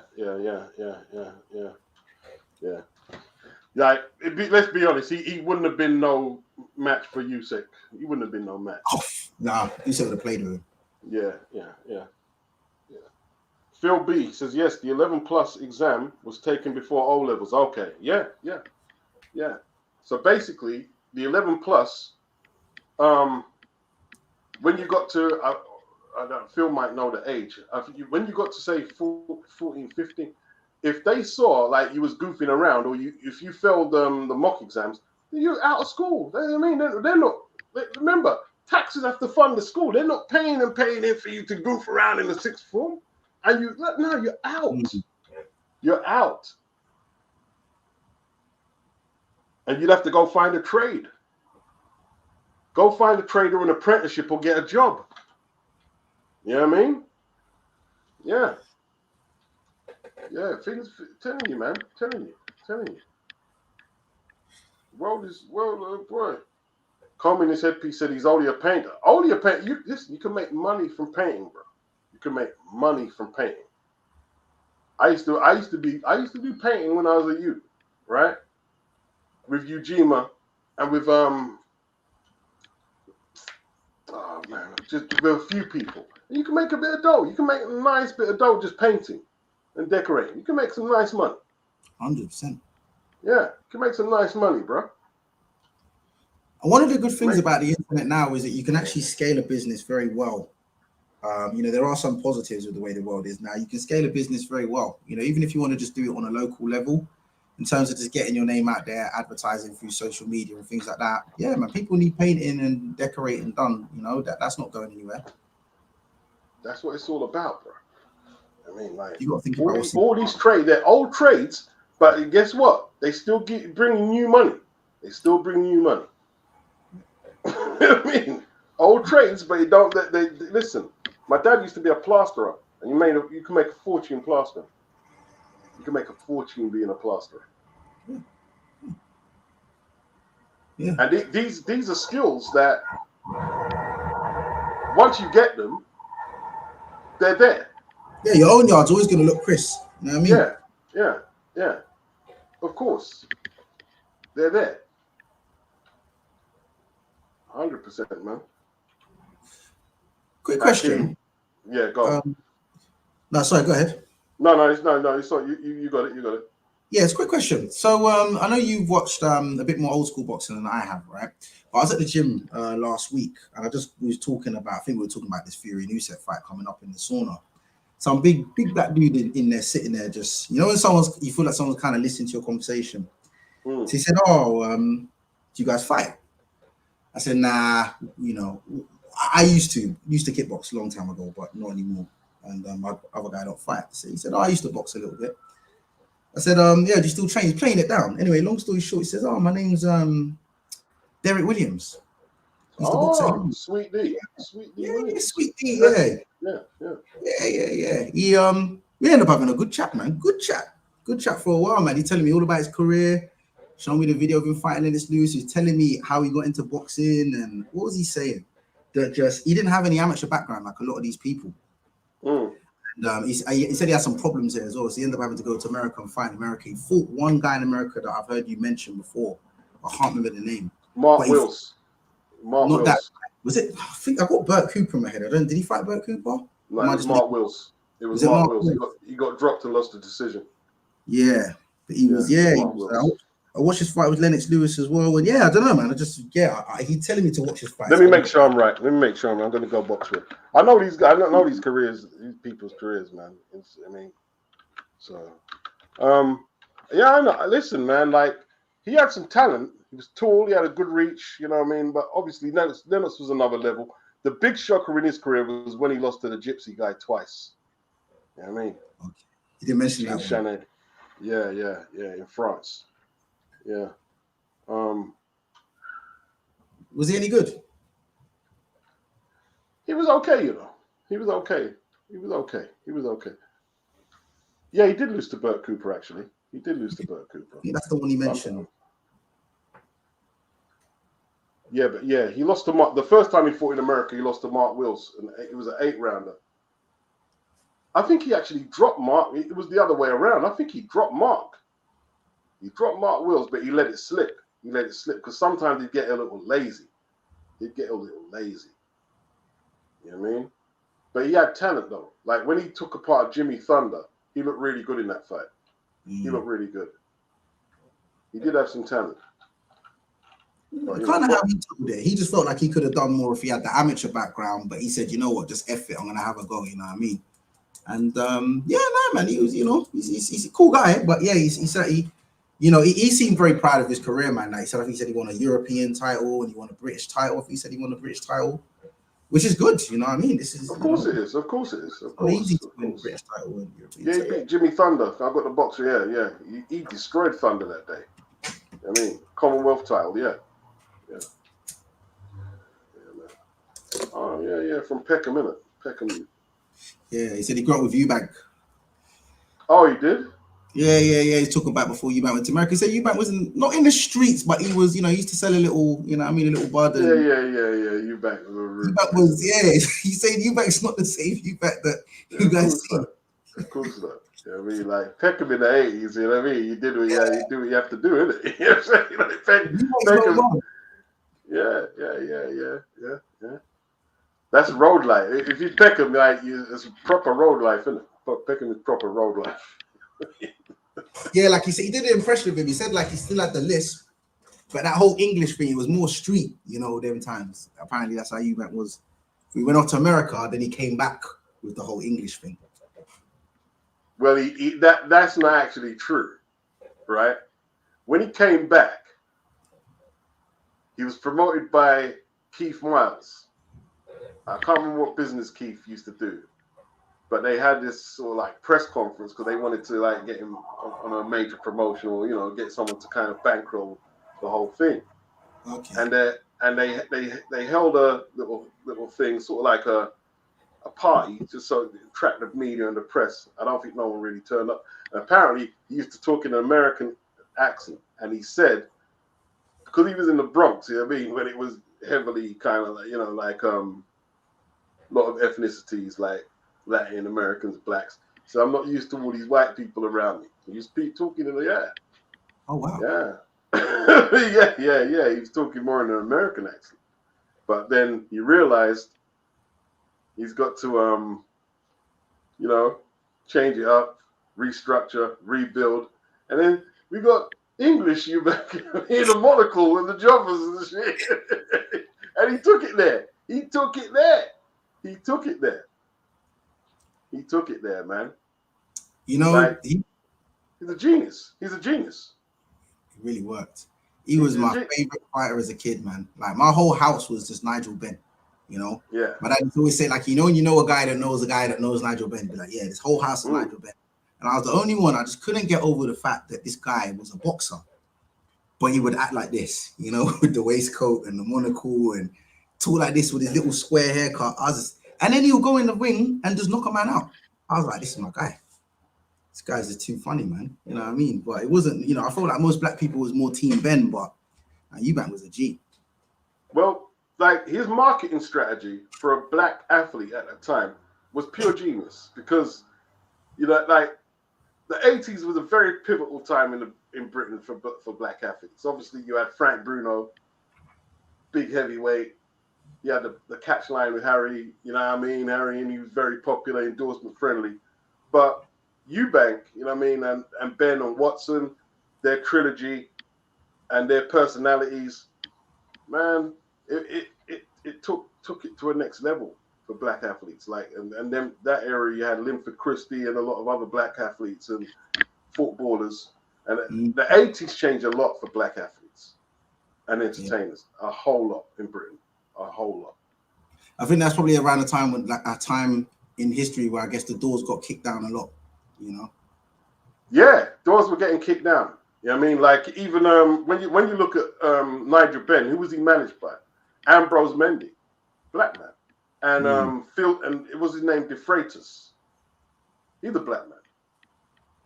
He was managed by black people. You know what I'm saying? And like you didn't have that at all in boxing or sport. Black people in management positions them days, you didn't have that at all. Yeah, it's a big step forward. And it's it's kind of regressed because we don't like that was coming on, and now it's kind of, where are they now? Like the last black promoter over here was Spencer Fearon. You know what I mean? Oh, I didn't know he promoted. Yeah, Hard Knocks Promotions. Yeah. I think he's the last. Yeah. And now you've got you've got Dean White. Baby team. Yeah. And then when Audley won the gold medal, he had A-Force Promotions with Anthony Ogan, who used to actually work with Lennox Lewis before. Okay. Like kind of in a managerial business role, very well spoken, tall black guy, dark skinned guy with glasses, very well spoken. I used to love hearing him talk. And that, like, what I heard, this is what I heard, so don't no one say I'm making stuff up. What I heard is that a lot of people didn't like the fact that it was an all-black promotion company on BBC, and that's why Orly got marginalized. I'm not saying that's why. That's what I've heard. That's what I've heard. I don't know. Well, I mean, I just assumed that was down to his poor performances. I didn't. I mean, that's what I thought. I thought he just before Orly, like what you have to realize, yeah. Frank Warren used to have a column in the Daily Mirror, right? And he used to slag off Orly. All them people used to slag Orly off, and what they were pissed. It wasn't so much because of his color, but because he went independent, you couldn't do that. It was unheard of. Yeah, because he went to the BBC, didn't he? He wasn't even on one of them. Yeah, he wasn't with Barry. He wasn't with Barry Hearn, and he wasn't with Frank, right? He wasn't with none of the big major players. He wasn't with Frank Maloney, Frank Warren, or Finn. And that was unheard of. That was unheard of. Like going into, even if you were Caucasian, it was unheard of. So he ran into a lot of problems. And I think it was more being independent probably than anything. And yeah, it caused trouble. And eventually he ended up fighting for Frank Warren. He had to. Then he ended up fighting for Eddie. Eddie's how he got in the game. That's how, like, Orly Harrison was Eddie's first big break. Because it was. Sorry, go on. Right? Orly was going nowhere. All right. He had the winner. I think when he knocked out Michael Sprott for the European title. That was because Sprott knocked him out previously. But he was going nowhere. So he went to Eddie Hearn, who just starting to find his way in the promotion game. And he said, well, what can we do? And he says, oh, look, hey, remember, like they used to have the prize fighter tournaments on Metro? Yeah. He put him in the prize fighter tournaments, and he won it. He won the prize fighter tournament, and then all of a sudden, okay, David Haye's going to defend the belt and whatnot. And then Eddie ended up promoting him, and apparently the contract that he agreed, the pay-per-view contract, is basically the same contract that Eddie uses now. Like when boxers are doing, it was Orly who bought that to him. Okay, what were they like, the pay-per-view? Because basically they're like partners with the. Yeah. It's done very well for me. And Eddie thought it was a big flop because of the way he performed, but a lot of people came to Eddie. Will you promote me? Will you promote me? And he couldn't believe it. And that got him in the game. Yeah, that got him in the game. See, I always looked at Eddie and just assumed it was like Carl Froch that got him in, and Kell Brook that got him in the game. That's always like the narrative, isn't it? Orly Harrison. No, Orly. Even Eddie would say. Orly Harrison. It's Orly. He's definitely Orly. Yeah, it's definitely Orly, man. You know. It's easy to forget how big a name he was after he won the Olympics. Yeah, he was a big name, man. He was a big name. He broke a lot of barriers, man. He broke a lot of barriers because England hadn't medaled for a long time. I can't remember. I'm not going to say when it was, but gold medal, it was a long, long time. So he started reintroducing the funds back into amateur boxing, like is it Camelot Lottery and stuff like that. He and other athletes, of course, they were getting funding from the lottery and stuff. And then when Amir Khan won silver, that took it to the next level. Yeah, people forget that. And like I was saying, he pioneered with his own company. That was brave to do that. It was stupid in a way. Because when you go against the big guy, that's why they put so much pressure on him, man. Well, Tone says here, Kelly Malone admitted to Audley on that TV show that they all agreed to freeze him out. Right. And I forgot, right. Big up Tone, man. Always big up Tone. Yeah. Big up Tone. Yeah. And that's recorded, him saying that. They had to freeze him out because you are intruding on a secret society, literally, in British boxing. That's what you're doing. This is what you're doing. Do you know the madness that Frank Warren had to get through into the game to get rid That of was the that cartel. Yeah, the cartel. Right. So they're not just letting anyone get in. Listen, what you know why Lennox ended up leaving Frank Maloney? No. Lennox said Maloney basically works for Frank Warren. That's what Lennox, and Lennox knows the business more than anyone. He says they're too tied in. He said there's a lot of conflicting interest. That was one of the main reasons. I thought there was rivals, Maloney and Warren. No, listen, man. There were certain fighters, like Maloney had a brother named Eugene, and he was in the game in kind of like managerial promotion or whatever. And there was fighters who had contracts with the Maloneys, so they fought. They ended up having to go talk to Frank Warren about their contract situation. Shit. Yeah, contracts ended. Oh, no, you're not with no Maloney. No, you're with Frank Warren, mate. So what did he do? Like use Maloney as a proxy? Just it's strings, bro. It's strings. It's strings, isn't it? It's an old boy network, isn't it? It's strings. You know what I mean? It's strings. Like then people are like before Frank came into prominence, right? You had Mickey Duff. How powerful was Mickey Duff? You see Mickey Duff in meetings. Some of them are on YouTube with Bob Arum, Mickey Duff, Bob Arum, and the other Italian guy Sabatini, and they rule the globe. Well, you know what? I'm thinking it sounds far-fetched, but then I'm looking at what's starting to happen in Saudi Arabia, and look at Eddie Hearn and Frank. You know, the line is starting to get blurred between them two now. Listen to Eddie Hearn defending Tyson Fury all the time. It's right. Crazy. Yeah. You can see, you can kind of see how that can happen.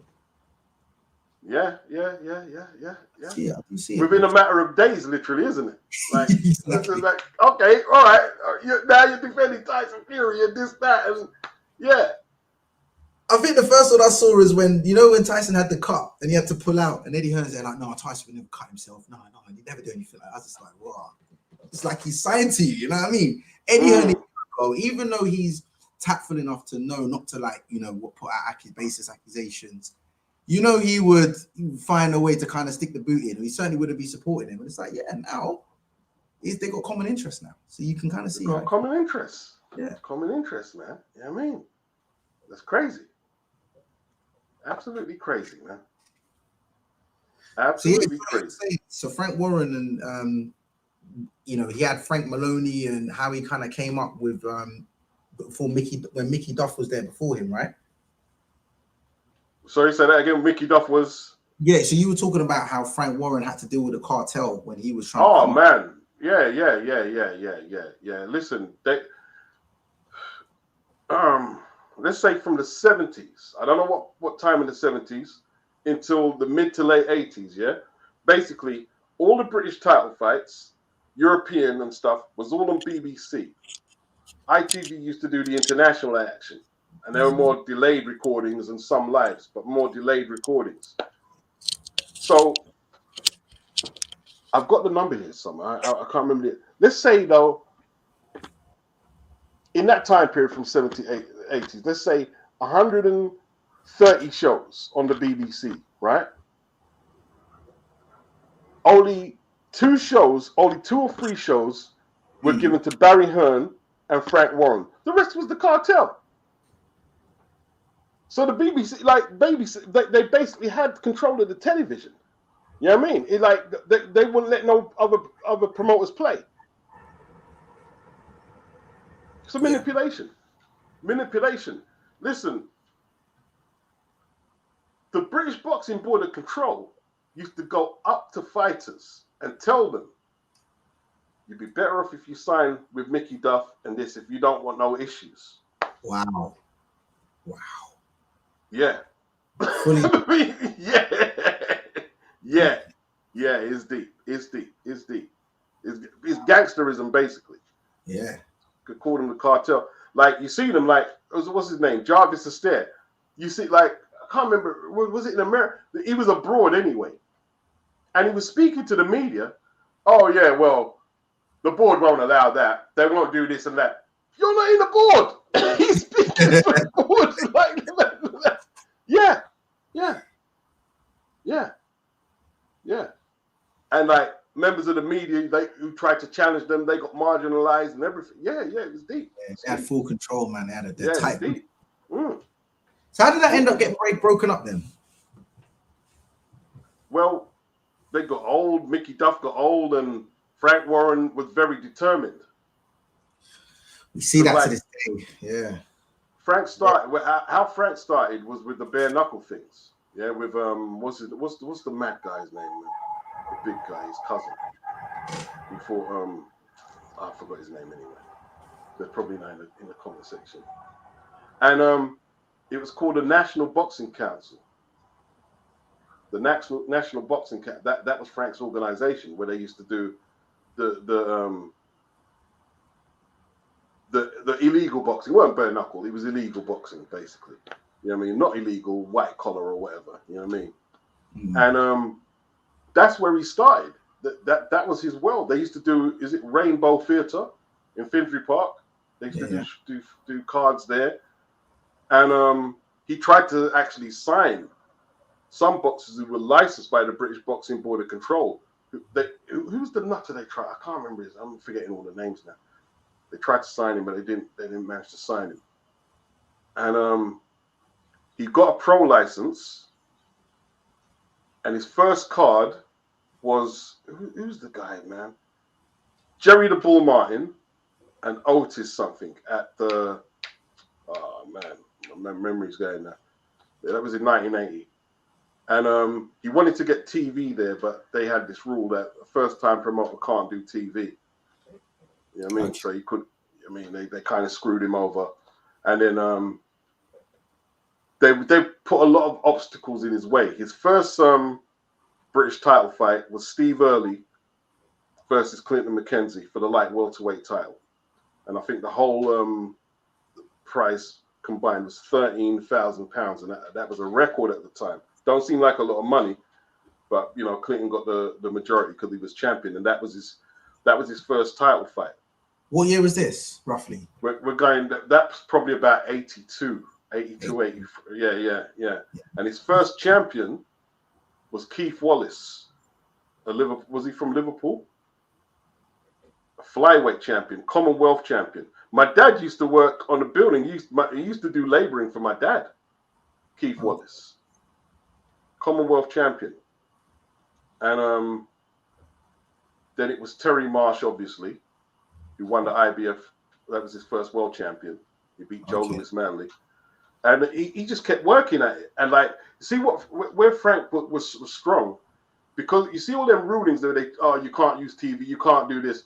Frank like mastered the rules. He studied his trade. And eventually he took it over. He took it over. He took it over, man. He took it over because where he got empowerment was on ITV, because he used to have the seconds out, and he developed Nigel Benn, Roy Rowland, and a lot of them West Ham boys on there, and they used to have good cards and good fights. Where was Barry Hearn at this time, though? Because I thought Barry Hearn was older and was in the game longer than Frank. Well, Barry Hearn, he was doing shows. I remember he had Gary Mason on one of his early shows after he fell out with the cartel. And then his big break was the Frank Bruno Joe Bugner fight at White Hart Lane. Yeah, that was his big break. And that's where he started making his name, and he went on from there. Then Eubank was obviously put him on the map. Eubank put the Hearns on the map. Eddie would tell you the same. You know what I'm saying? Eddie would tell you the same. Eubank will tell you the same. He said it many times. Oh yeah. He's correct. Yeah. He's correct. You know what I mean? Eubank was just an enigma. He was a villain. They hated him over here. The media hated him. They hated him. The public hated him. They turned up. They turned up to see him. You know what I mean? He entertained, and he won. He had a terrific chin. He had the fights with Michael Watson and Nigel Benn are ingrained in British boxing history. You know what I mean? Well, yeah. I mean, they are when I used to have those on. My dad used to have them on VHS. Yeah. The Ben 1 and Ben 2, because Ben Eubank 1, Ben Eubank 2, because that's where I really started to like Eubank. And in my house, I was the only person I think that I've ever known who liked Eubank growing up in that era. You know what I mean? Because my family is all Team Ben. But yeah, I used to watch that fight back to back when I was a little kid, man. Instead of watching cartoons, I used to watch that fight back to back. And yeah, 2 great fights. And then recently, I went back and watched Michael Watson, because obviously I knew what happened to him, but for whatever reason, when I was a kid, I never got to see him box. And I was quite impressed with him. You know, he was good, man. You see when he knocked out Nigel Benn? Michael was very good, man. Yeah, he made Eubank angry. You see at the press conference for the rematch how Eubank was acting. I never seen him act like that before. Yeah. Because what it was, public opinion was really against Eubank, and that was what, like you say, that was one of the times you see Eubank really rattled. He was rattled. You know what I mean? And like Watson had, the media and the public behind him. Yeah, listen, Michael could fight, bro. Michael could fight, man. I remember, very talented, because he was kind of tall and long, and he had like a defense was a little, but like, you know what I mean? He was quick and that nice jab. Like, he was good, man. Very athletic guy. Like, he had a good defense, man. That's how he beat Ben. He used that high guard. And he had Mike's high guard, and Eubank started using his high guard, because basically the way Mike had his hand, he'd kind of keep his hand straight rather than have it palmed up in a fist. He'd get the full extension of his hand, and basically his guard used to cover his head and his torso. And Eubank realized, this is a very effective guard, and that's how he tied up Ben, man. He decked Nigel with a jab. Yeah. And he basically covered up, blocked him up, boxed him, and Nigel punched himself out. And he floored Nigel with that jab. And then because he had good cardio as well. Stopped him on the act of rising. He was the first man to beat Nigel Benn, Michael Watson. He was a quality fighter, man. He actually could have gone really far, man, considering that the other 2 became world champions, because I gave him the first fight against Eubank. I thought he should have won that. And then in the rematch, he was winning that fight, man. But Eubank hit an uppercut from hell, man. Oh, God. Especially when you're watching that fight and you know how it turns out, it makes it worse. But, God, that uppercut, man, Eubank had some power. But Watson in 2 fights gave Eubank a really hard time. Good fighter, man. I'm sure he would have been world champion material, given how the other 2's careers panned out after that. Yeah, man. Like, Michael's career got cut short that day there. Yeah, man. I'm sure a rematch with Ben would have been good. You know what I mean? Like, because Michael Watson was talented, man. I didn't realize he was that good. Yeah, man. Michael was very talented. Like, in saying that, I don't want to. I think Michael, and a few people agree with me. He fought Michael Watson, Mike McCallum, for the WBA title a couple of years before that, and he got stopped. It's the first time he lost, and he took a bad beating, man. And I think that fight took a lot out of him, because he took a bad beating. Mike methodically beat him up. Like, Watson was brave, but he was methodically beaten badly. And I don't know, maybe that just that took too much out of him. Could be. They had some real wars back in the day, you know. Oh yeah. Like Anthony Yard's trainer, what's his name? He's from Jamaica. He's from Peckham as well. James Cook. That's Yard's current trainer. He beat Michael. He's actually the first man to beat Michael Watson. He beat him on points. He was a good fighter, man. He was a good fighter, and I heard that was a war, you know. But it's not on YouTube now. I can't find that fight. Okay, you never seen Michael Watson? No, I've never seen it. He beat Michael Watson, man. Yeah. Hey, people don't realize James Cook was a good fighter. They look at him there in Yard's corner. Oh, he's a Mulga. Nah, James Cook was a good fighter, bro. A good fighter. He beat Mark Kaler. He won the European title at Super Mid, British title. He was a good fighter. Can't remember. Some good Europeans as well. Very good fighter. James Cook. Yeah. James Cook. Good technician. You know what I mean? He had that old, he looked old, and he had that old gut boy style as well, but he was very good. Very good. Yeah. Why did that era of middleweights and super middleweights never end up fighting people like James Toney and Roy Jones?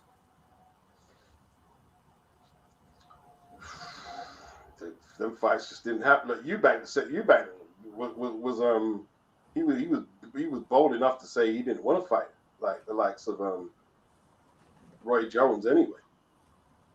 Yeah, he didn't want to fight him.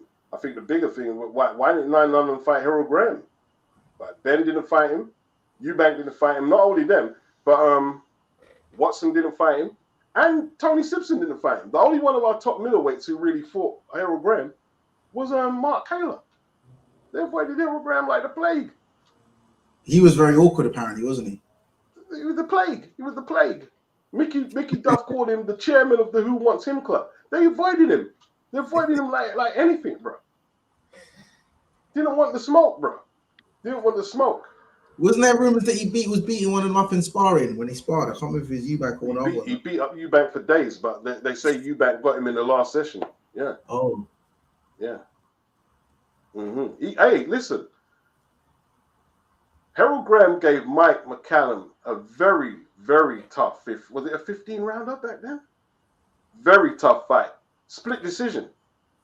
Split decision, man. Mike, that's how good he was, man. Damn. That's how. Let me see. What was it, a 15 or 12?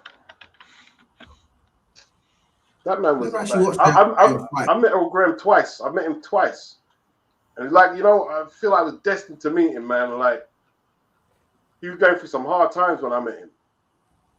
Like it was a 12-rounder. He lost a split decision, right? And he lost a close decision to Sumbu Kalambe. These are the likes of the people it took to beat Harold Graham, man. He beat James Cook, who I was just talking about. He stopped James Cook. He made James Cook. He made that look. I thought James would give him a tough. Now he made James look ordinary. Made him look ordinary. What would you say was his biggest fight, Harold Graham? Probably the Julian Jackson fight where he starched. That's a shame because that's what a lot of people know him for, man. But obviously, about him is that he was a very, very, very, very good fighter. But yeah, the Julian Jackson. But was he not apparently winning that fight as well? He was on the verge of a stoppage. My man's eye was busted up. He rocked into the ropes, and he went for it, and he got caught. Got caught by that short right hand, man. You know what I mean? But Harold Graham destroyed unbeaten records for days. Like Chris Johnson, the American, or was it Canadian, destroyed his unbeaten record. Rod Douglas, Johnny Milfer, destroyed a lot of them. Very good fighter, man. Very good fighter. I'm saying that Harold wanted the Hagler fight. Would that have been competitive? Yeah, it would have done. Yeah. You're damn right it would have been. Yeah, it would have been. And Hagler's my favorite fighter, but I'm not afraid to say it. He would have gave Hagler issues. He would have gave anyone issues. He would have gave him issues. Short, wasn't he? Yeah. Because Hagler's quite short. But listen, obviously, look, people say he ducked him, but the Leonard fight was there. He always wanted the Leonard fight. So he took the Leonard fight, lost the fight. And Leonard vacated all that shit straight away. He wasn't staying at middle because, you stay at middle, you're going to fight Harold Graham, you're going to fight Michael Nunn. Right? These are your options. If you're going to stay here, you're fighting the killers. Nobody wanted to fight Michael Nunn. Nobody. You know what I mean? He didn't get them big the likes of Michael Nunn, Harold Graham, Mike McCallum. They'll all tell you, they avoided me. Yeah, because you were flipping difficult to fight. They were all difficult, hard fights, man. It's like Harold Graham might not have had the big name or something like that, but the boxers knew he was good. The fans might not have known how good he was, but it sounds like all the boxers were very clued up on how good Harold Graham was. Oh yeah. All his contemporaries. They know how good. They knew. They know. Yeah. They know how good he was. You know what I mean? Excellent fighter, man. Excellent fighter. Yeah. So I guess I don't know if the dust has settled since Saturday, but do you feel like you've learned a lot since the weekend as far as the heavyweights are concerned? Yeah, yeah, yeah. That was kind of like a watershed moment. Yeah. A lot was learned. A lot was learned. Fury is very talented. Fury is very talented. I'd agree with that. Fury's big issue is he hasn't dedicated himself to it the way he needed to. So when these key fights, which will determine whether you do become a Hall of Famer, he's in bad physical condition, and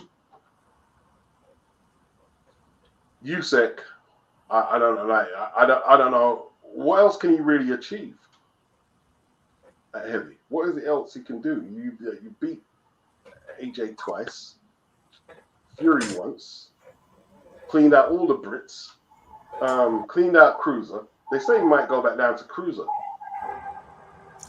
Never normally good when these guys move back down in weight, you know. I have a feeling it won't trouble him. Yeah, he's not really got too big at heavy, has he? I mean, when we saw Cooper in three, it was like, oh, what's this guy doing? But actually, he's never really stayed that high above 200, really, anyway, has he? Like, he was complaining that he has to eat too much food to stay at heavy anyway. You have to eat a lot of food. Makes what he's done out there even more remarkable, you know? That he's not even really had to make himself some, you know, bigger heavyweight like Deontay Wilder tried to do, and still has been able to, you know, it's only really him and Canelo that I'm really seeing do it. You know, forgive me, because I don't really watch the really much smaller weights, so there might be other guys I'm missing out. But, you know, seeing a smaller guy, at least in height, just walk down these guys that are so much bigger than them and have them skirting all around the ring. You know, against Joshua, he didn't really have Joshua backing up the way Fury was, but Usyk took the middle of the ring. Took the middle of the ring on JJ, man. Took the middle of the ring, man. Yeah.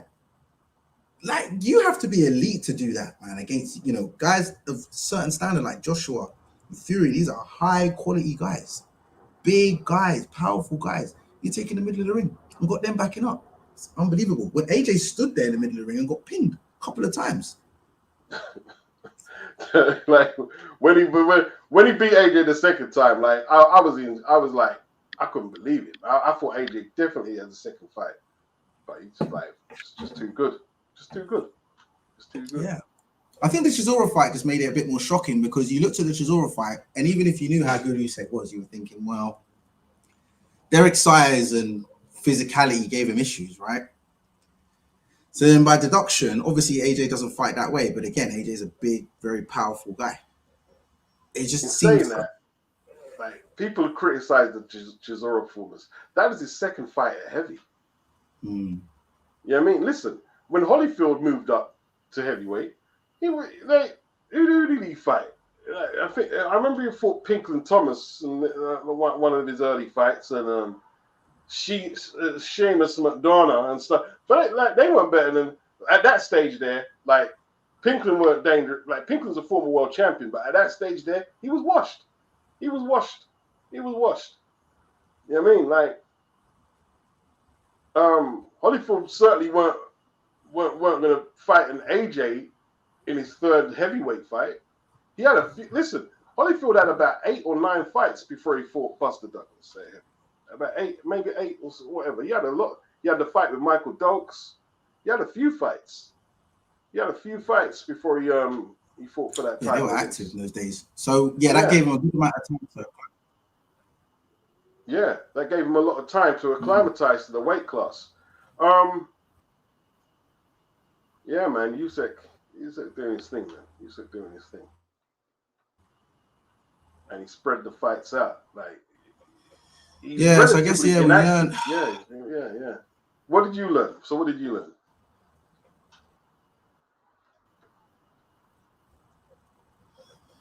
Yeah, well, Fury didn't help him with his act. He's trying to fight Fury from time. You know, he really, he took the dude, but he had to take the mandatory. But other than that, he's trying to get this, you can't give Fury any wiggle room to get out of it, man. Fury did not want this fight from day one. He knew it was going to be difficult. No, he didn't want to fight. This is not the type of fight he wanted to take. He really pretty much got forced into it. So that's got. You're cutting out. What's the time? 20 to 8. 1:45, I'm getting out of it. Let me go to the chat. Lee says, good old chat beats, big up. Afro Jam. This was the same as White's B sample. Dillian's B sample didn't disappear. I don't know why you guys say it didn't get to a B sample. Dillian was cleared before the B sample. He was cleared before that.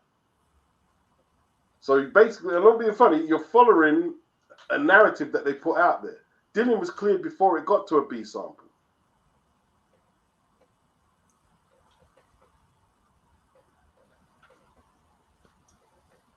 You know? But with this latest test, that's a different thing. But if you're talking about Oscar Rivas, it didn't get to a B sample. B, so I'm going to drop off. All but right. Yeah, I'm glad I was able to catch this live because, yeah. No doubt. Yeah. All right, man. Take it easy, bro. Peace. Yeah, man.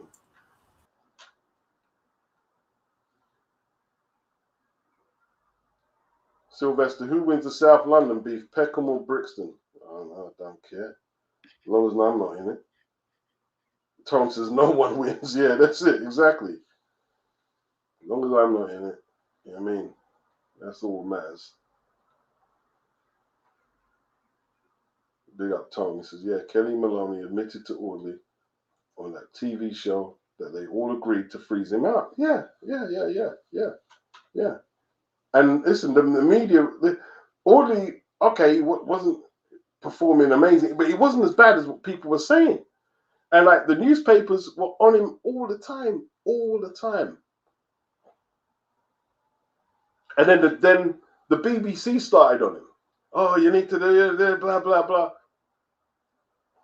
And ultimately, he wasn't good enough. Let's get that straight before anyone says that he wasn't good enough. He wasn't good enough. But it is what it is. Big up Case K. Yeah, it didn't happen for him. Anthony Mackin says British boxing promotional fraternity is like the 5 crime families in Godfather 1. They don't trust each other. They compete against each other. But there are times they work together. Yes, very true. Very true.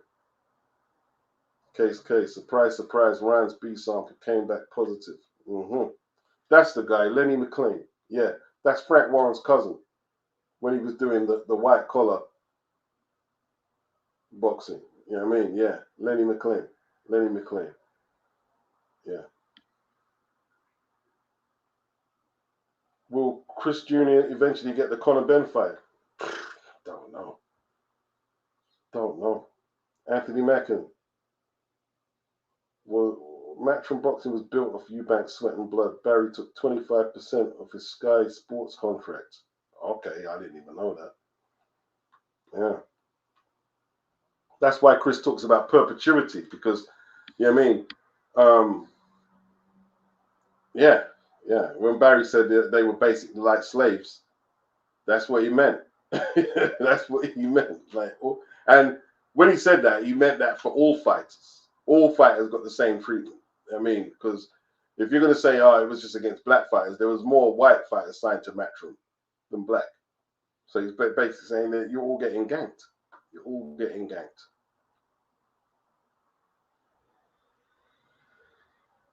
With Darkest Hair, The Devil's Advocate, I believe I did see it, yeah. I can't remember the content. I think it's online, Anthony, that program. Yeah. Tone, I remember Ben saying his cornrows were too tight when he lost to Watson. He got exposed that night. Yeah, man. He came out to, is it Conroy Smith? Dangerous! I am dangerous. Yay. Oh, so cantankerous. Yeah. He came out to that. Ding, ding, ding, ding. Oh, man. Yeah. Yeah, man. Yeah, James Cook was very good at me. I mean, yeah, James Cook, tall, long reach. Yeah, tricky. Yeah. Afro Jam said Eubank has an interview where he said he knew he would lose to Graham. Yeah. They didn't want to fight Harold Graham, man. They didn't want to fight Harold. Tom said there was a time when Harold was head and shoulders above them all. Harold was that dude, man. Harold was like, he was the mandatory contender. You know what I mean? Mandatory contender. And when he was about to get his shot, he lost to Sumbu Kalambe. But nobody knew how good Kalambe was. You know what I mean? Afro Jam. Harold is a big reason for the Inglewood Gym's success. Yes, he is. Yes, yes, yes. Mm-hmm. Mm-hmm.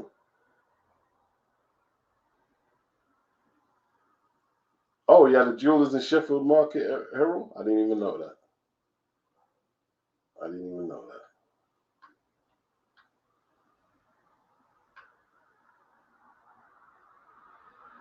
Case K, I like how people are crying how a lot of the people, British fans, turn on Fury. Fury did that to himself with the antics.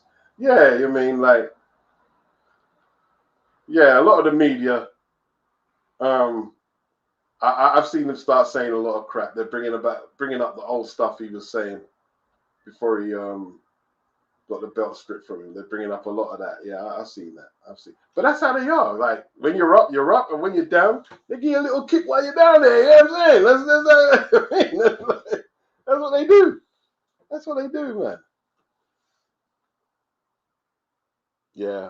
Yeah, to be honest, all these performances, they were lacking. They were lacking.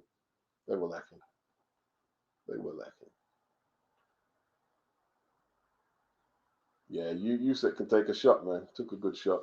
Although Fury, to me, didn't really get full power. Even in that big long uppercut. And that's, if he's going to win the next fight, he's got to learn, he's got to sit. Although if he sits on his punches, Usyk's going to lamp him again. Going to lamp him. But if you don't sit on your punches, you know what I mean? Because he's got to stop Usyk. Because listen, no one's going to outwork him. No one's going to outwork him. None of these big heavyweights, 6'5", 6'6", weighing 17, you're not going to outwork him. Going to get the advantage on that all the time. You know what I mean? Yeah. Case K. Floyd had his name dragged through the mud here in America, even by non-boxing fans. And half of it was racial, but Floyd never cried. He took the mudslinging on the chin. To be honest, he did. He always did. Sylvester says, I don't think Fury was 100% fit, to be honest. Who is as fit as Usyk? Who is as fit as Usyk is the question. You know what I mean? Who is as fit as you? Not many people. Yeah. Man. Big up Chrissy G. He says, I was the only one in my class to like Eubank over Ben. I'm similar age, 45. All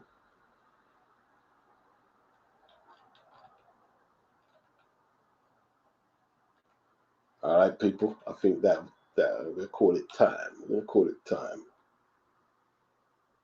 Oh, Dr. Woodok says, Ogun was an accountant for Lewis. Yeah. British Nigerian. Yeah, he was an accountant. Yeah.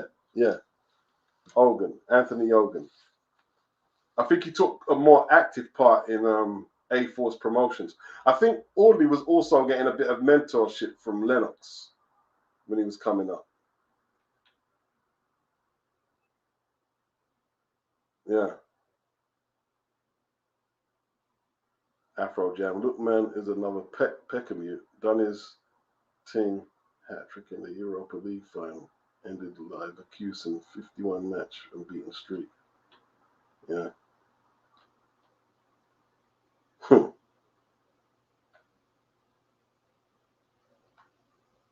Anthony Mack and Jimmy Thunder came in the ring thinking he was the reiteration of Mike Tyson and got broke up. Yeah, I mean, I remember Williams put that jab on him. He put that jab on him. That was his best performance. He did top up Jimmy Thunder. Thump him up.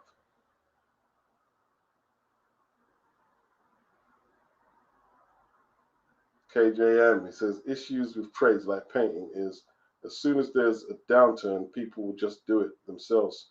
Painters get twanked in recessions. Well,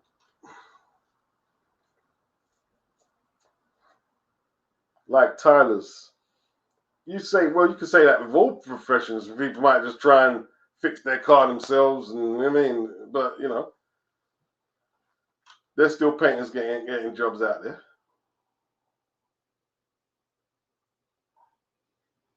There's still painters getting jobs. Yeah, man.